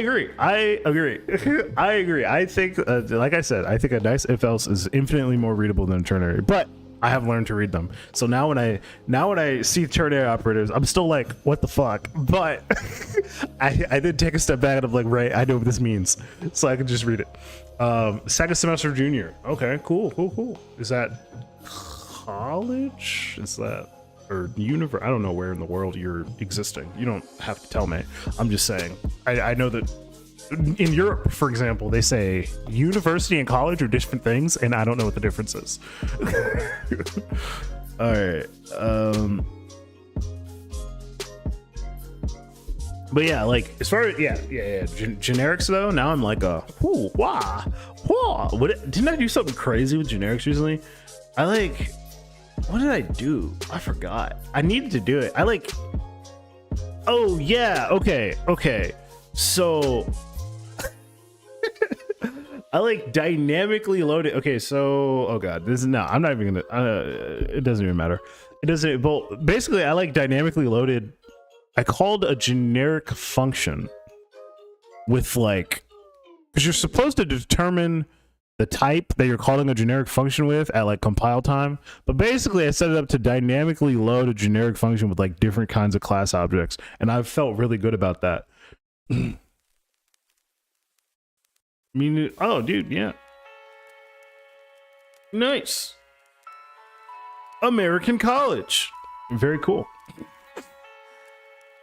I also went to American college.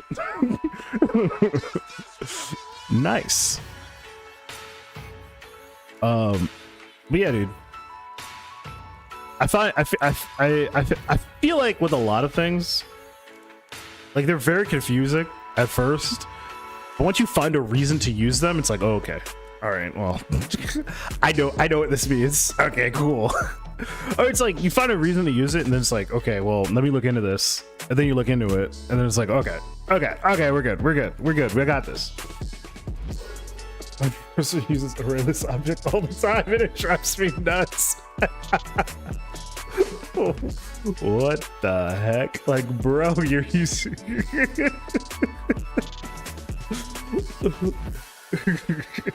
What is that? What is he even doing? Is that a? I think that's Java. I know there's an array list in C#. I think. What if I just Google array list? Yeah, the Java array list. Yeah. Array list object. That's funny as hell. Like, why would you do that? What is the point of doing that? That's so funny. Yeah, there is an array list in C#. Why? It implements iList using an array whose size is dynamically. Yeah, but like why? But like why? But like why does this exist? Why does an array list type exist in C#? That's crazy. That's a Java thing. Object is a type. Yeah. Even yeah, I know. Yeah. Java and C# are like basically the same. I mean, I know that they're not the same, but they're largely the same. They're like 80% the same. I would wager. Yeah, object is a type here. Yeah. Yeah, so it's like, what are you gaining for doing arrayless object? Absolutely nothing. Absolutely nothing. It's like, here's my array list that I can store literally anything in. Oh, yeah? Okay. Great. Here's okay, I just thought of something hilarious. It's like you've like all these custom types that aren't related at all via they're not related. They don't inherit from each other or anything, and you just have like a giant arrayless object just to throw them all in. That's just funny to me. That's just funny. I'm sorry. That was just funny. All right. So, what am I doing? I forgot. Oh yeah. I think that my decision was either to read more docs or not read more docs. That was the decision, because we do have lots of docs to read. There's lots and lots and lots of docs to read. Okay, so oh wait, the thing I want to know. Okay, wait. Either the server default or any connected and approved client owns each object. Netcode for game objects is server authoritative. Oh, neat. Which means the server controls the only system authorized spawning and despawning. Okay, neat, fun. Most of the time it's just, hey, Java copied another language again. What am I kind of, is it absolute languages nerd? So he comes to me all the time with all the weird things that different languages implement. Most of the time it's just, hey, Java copied another language. Oh man, that reminds me of one of my friends. He's not really like, actually he's not really into like programming languages per se, but he's like real deep into C++, and he's always telling me about these weird things. There's a thing that he told me, that actually he's told me a lot of things actually that stick with me in regards to programming, but one of them was that everything is secretly a pointer. Because I was learning about pointers in class at the time, and I was like, I don't get it. I don't understand pointers. And then he was like, everything. He's like, outside of C++, like these languages like Java and C# and stuff, everything is secretly a pointer. And I was like, oh my god, because he's right. It's true. I don't use C++ a lot because I haven't had a reason to, but I want to get back into using it more. I used to use it for like circuit stuff, like Arduino stuff. So I want to get back into using C++, getting a little bit deeper with it, being able to do stuff with it, maybe even do a little C, you know, learn how to make it implement a heap, but in C. That would be cool. Am I actually reading any of this? No, I'm not reading any of this. All right, we're not reading this. We're not doing any reading. We're just diving in. No reading. We're done reading. I'm sorry. Implement a heap? Yeah. Yeah. Like implement a heap. Yeah. Yeah. Yeah. Yeah. Like make your own heap. Yeah. Exactly. Yeah. Yeah. You don't have to do that? I mean, I had to make my own. Have I ever done heap? Like, no. But like, just like the data structure, not like a memory heap. I don't know, maybe. I would like to do that in C just to see how like hard it is. Not like a memory heap, but like just the data structure, a heap, which is basically like an array, but like kind of different. But like, yeah, I would like to implement like basic data structures in C specifically to like noted implement arrays. Yeah. I would like to implement like some basic data structures in C just to like see how they really work. Haha, get it? Haha, that was funny. All right, I need to adapt some scripts. That's what I need to do. Okay, would changing this to network behavior make it work? Question 1. Hold on. Does it work now? Is it fixed? Does it work? I don't know. Let's find out. But yeah, I've been, do a little C. I don't know if I want to get into like graphics programming because I don't know. I'm kind of switching topics now, but like I sort of want to get into graphics programming, but I also don't. I don't know enough math for it. You need to know a lot of linear algebra, and I do not know any. All right, is this gonna work? Can you just do this? Can you just add? Can I just change it? Can I literally just change it to a network behavior and it will just do it? No, it will not. It will not do it. Okay. I was like, no way, dude. There's no server. One of my assignments from a few years ago was actually manually pull out values from a linked list implemented in C using whatever the fuck that means. Using GDB. I don't know what that is. What is a GDB? It is reading compiled ASM. Yeah, no, I don't know what a GDB is. If I just Googled it, what would happen? Oh, this. Oh, well, that's fun. The GNU. Yeah, look at that. If you just Google it.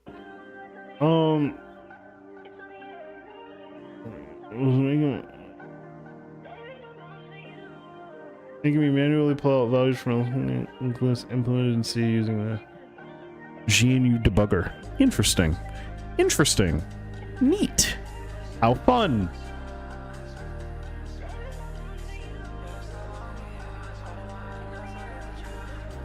Fun. Neat. The GNU.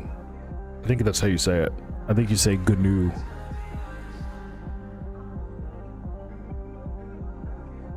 Whoa. GNU. All right, that did not work. Changing this to just a network behavior did not solve the problem. Gotcha. All right. Oh, wait. Hold on. Wait. Hold on. Wait. Hold on. Wait. If you haven't tried reading compiled assembly, please don't. You will never want to use the ASM again. Yeah, no, I would never try to do that. That's never been like a thing that I would try to do. I mean, I've seen it before, but I've never like actually tried. Like I took like a computer architecture class a while ago, and actually no, we didn't actually write anything in assembly. We just kind of learned about memory and the CPU from like a conceptual level.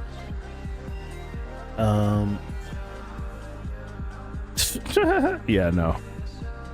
And like And like we got like slightly assembly-y, but it wasn't anything. All right, how do we do this? Okay, what's happening here? Okay, so, all right, hold on. Oh wait.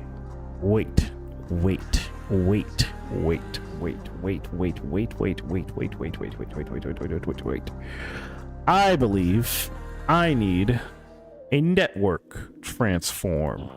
Probably. Maybe. Probably. Maybe. Configurations in local space. I don't know what that actually means. I don't know what this means at all. Network transform. I don't know what rotation, angle, threshold. I don't know what that means. I don't know what you're trying to tell me. Position threshold. I don't know. I don't know what this means. I just wanted to. Okay. All right. I'm a host. I got a thing. Still not working. Okay. I mean, I can move. Oh. Wait. Okay. I can move my position like this when I hit the move button, but I can't move my position when I move my controller or via physics, which is weird. Why doesn't physics work? Wait, is there like a network rigid body too? Oh, there is. Yeah, there is. There is a network. Yes, there is a network rigid body. Yes. All right. So, are you supposed to have both? This is what I need docs on. This is what I need to read docs on. I need to read docs on is the network rigid bodies, but motherfuckers are just like, oh yeah, here's a bunch of shit. All right, here we go.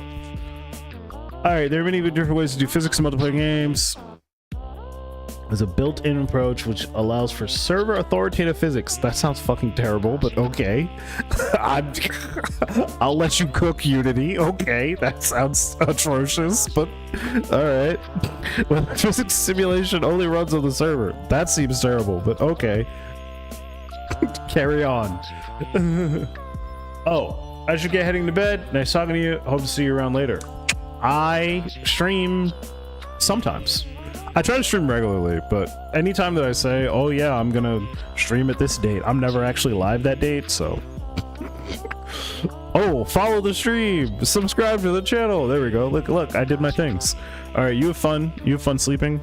Get your rest. The better your sleep is, the better your brain absorbs concepts like C and C++ and template metaprogramming. Don't ask me what that is because I don't know. I just know it exists. It's a thing you can do in C++. But yeah, thanks for stopping by. Thanks for hanging out. Really appreciate you. Good times.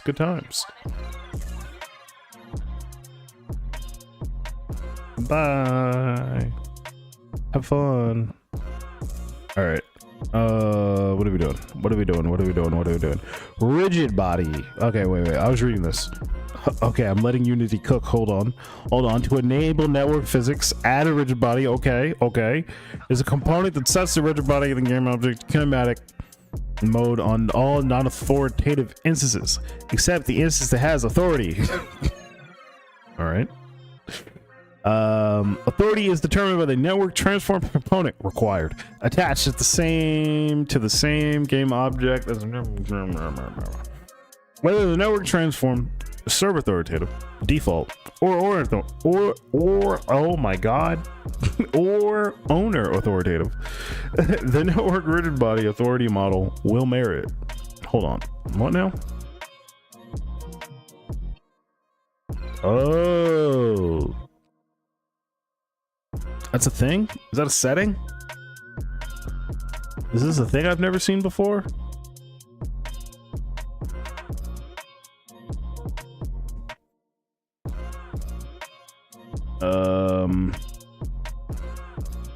This doesn't have the option for this. I'm not sure how to do that. Okay, all right. That way, the physics simulation runs on authoritative instances. The resulting positions synchronize on the non-authoritative instances, and each with a rigid body being kinematic without any interference. To use network rigid body, add a rigid body, add a network transform, and a network rigid body component. That's a lot of components. Some collision events aren't fired when using network rigid body. On the server, all collision events, such as on collision injury, fire as expected, and you can access and change values of the rigid body, such as velocity. On the clients, the rigid body is kinematic. Events still fire, but collision events won't fire. What? Trigger events fire, but collision event. Okay, gotcha. There's a difference between triggers and collisions. I don't know what it is though. If there's a need for a gameplay event to happen on collision, you can listen to on collision inter function on the server and synchronize the event via RPCs sent to clients and host to all clients. It's the same way, but for 2D. Okay, gotcha. So, a common issue with physics in multiplayer games is lag and how option update on basically different timelines. For example, a player would be on a timeline that's offset by the network latency relative to your server's objects. One way to prepare for this is to test your game with artificial lag. You might catch some weird delayed collisions that would otherwise make it into production. The client-driven bite-size sample addresses this by manually adding forces server-side to offer a buffer before an actual collision, but it still feels wobbly at times. However, this isn't really a solution. Thanks, Unity. Thanks. I totally love that. The best way to address the issue of latency is to create a custom network transform with a custom physics-based interpolator. You can also use the network simulator tool. Okay, that's super complicated. What is a custom physics-based interpolator? That sounds terrifying. All right. So I think the reason. All right. So I think the reason why this isn't doing the thing that I thought it would be doing is because, well, now we have all of our rigid body. Is this a regular rigid body or rigid body 2D? It's a rigid body 2D. Okay, I wonder what would happen if I built this. But I think the reason why it's not working, based on everything that I read, is because physics only works. It is kinematic on like non-authoritative things, which would be client machines and maybe also the host. Question mark, but the host is supposed to be the server, so not sure how that's supposed to work, but maybe I don't know. But I'm thinking that if I built this and I put one as like a server and I put one as a client, then it should probably work. Question mark.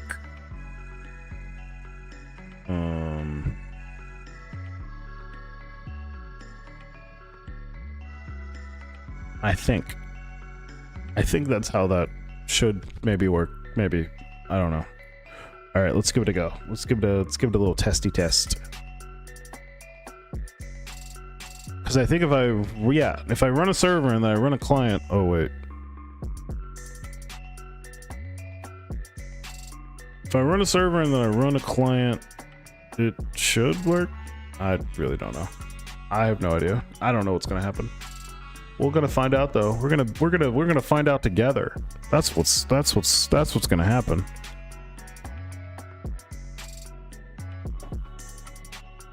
Everyone makes it seem so easy.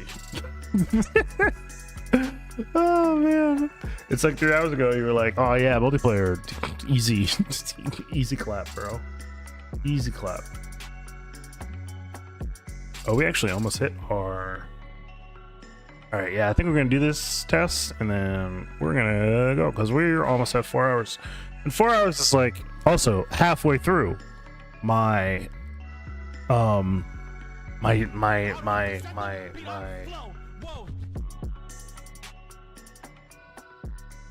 my time. Also, I need to figure out how to set up automatic builds for the shit. All right, so this is the server. Icon. And this is a client.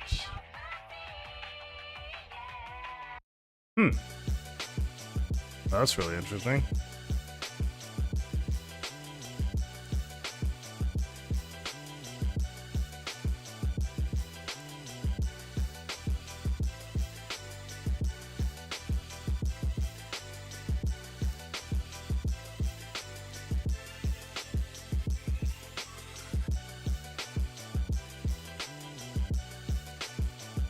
Yeah, can't move anything.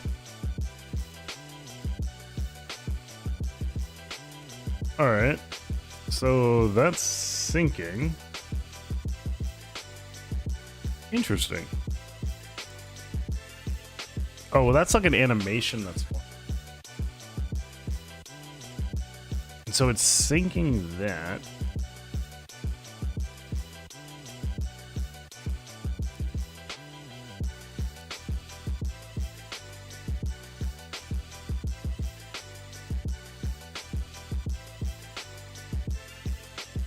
But I know why. All right, hold on. We're gonna. So I know why. Yeah. I know why this works. I know why the request move change works.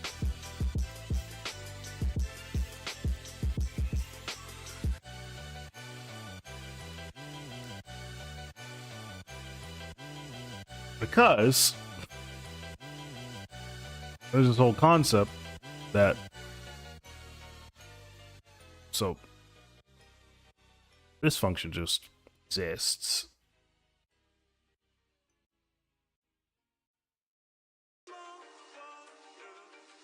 So I wonder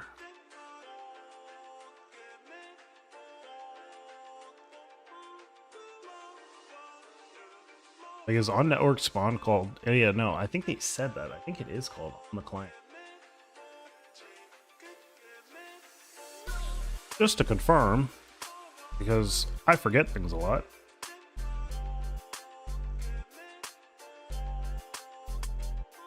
Is called on client and server. Yep. That's what I thought.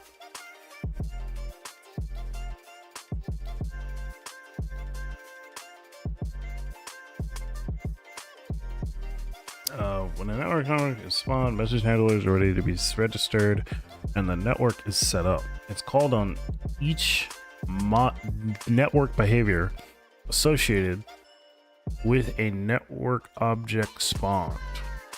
When network behavior on network spawned is invoked, the client-side network variable value is the same as this server. Client also detects any changes made after the in-scene place network object is spawned. This works the same way with dynamically spawned objects.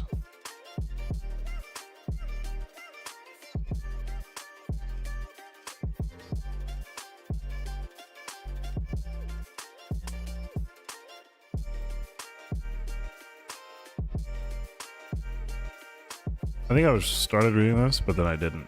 I stopped. Yeah, we're gonna have to read a lot of docs. A lot of docs.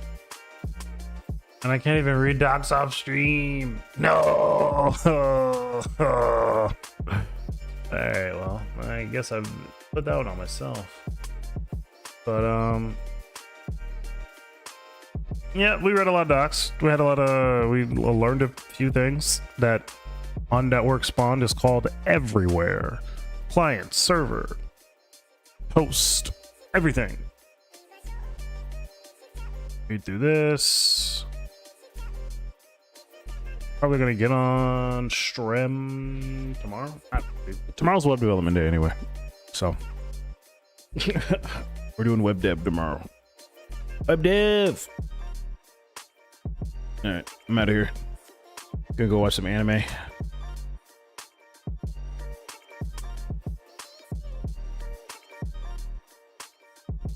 All right, bye.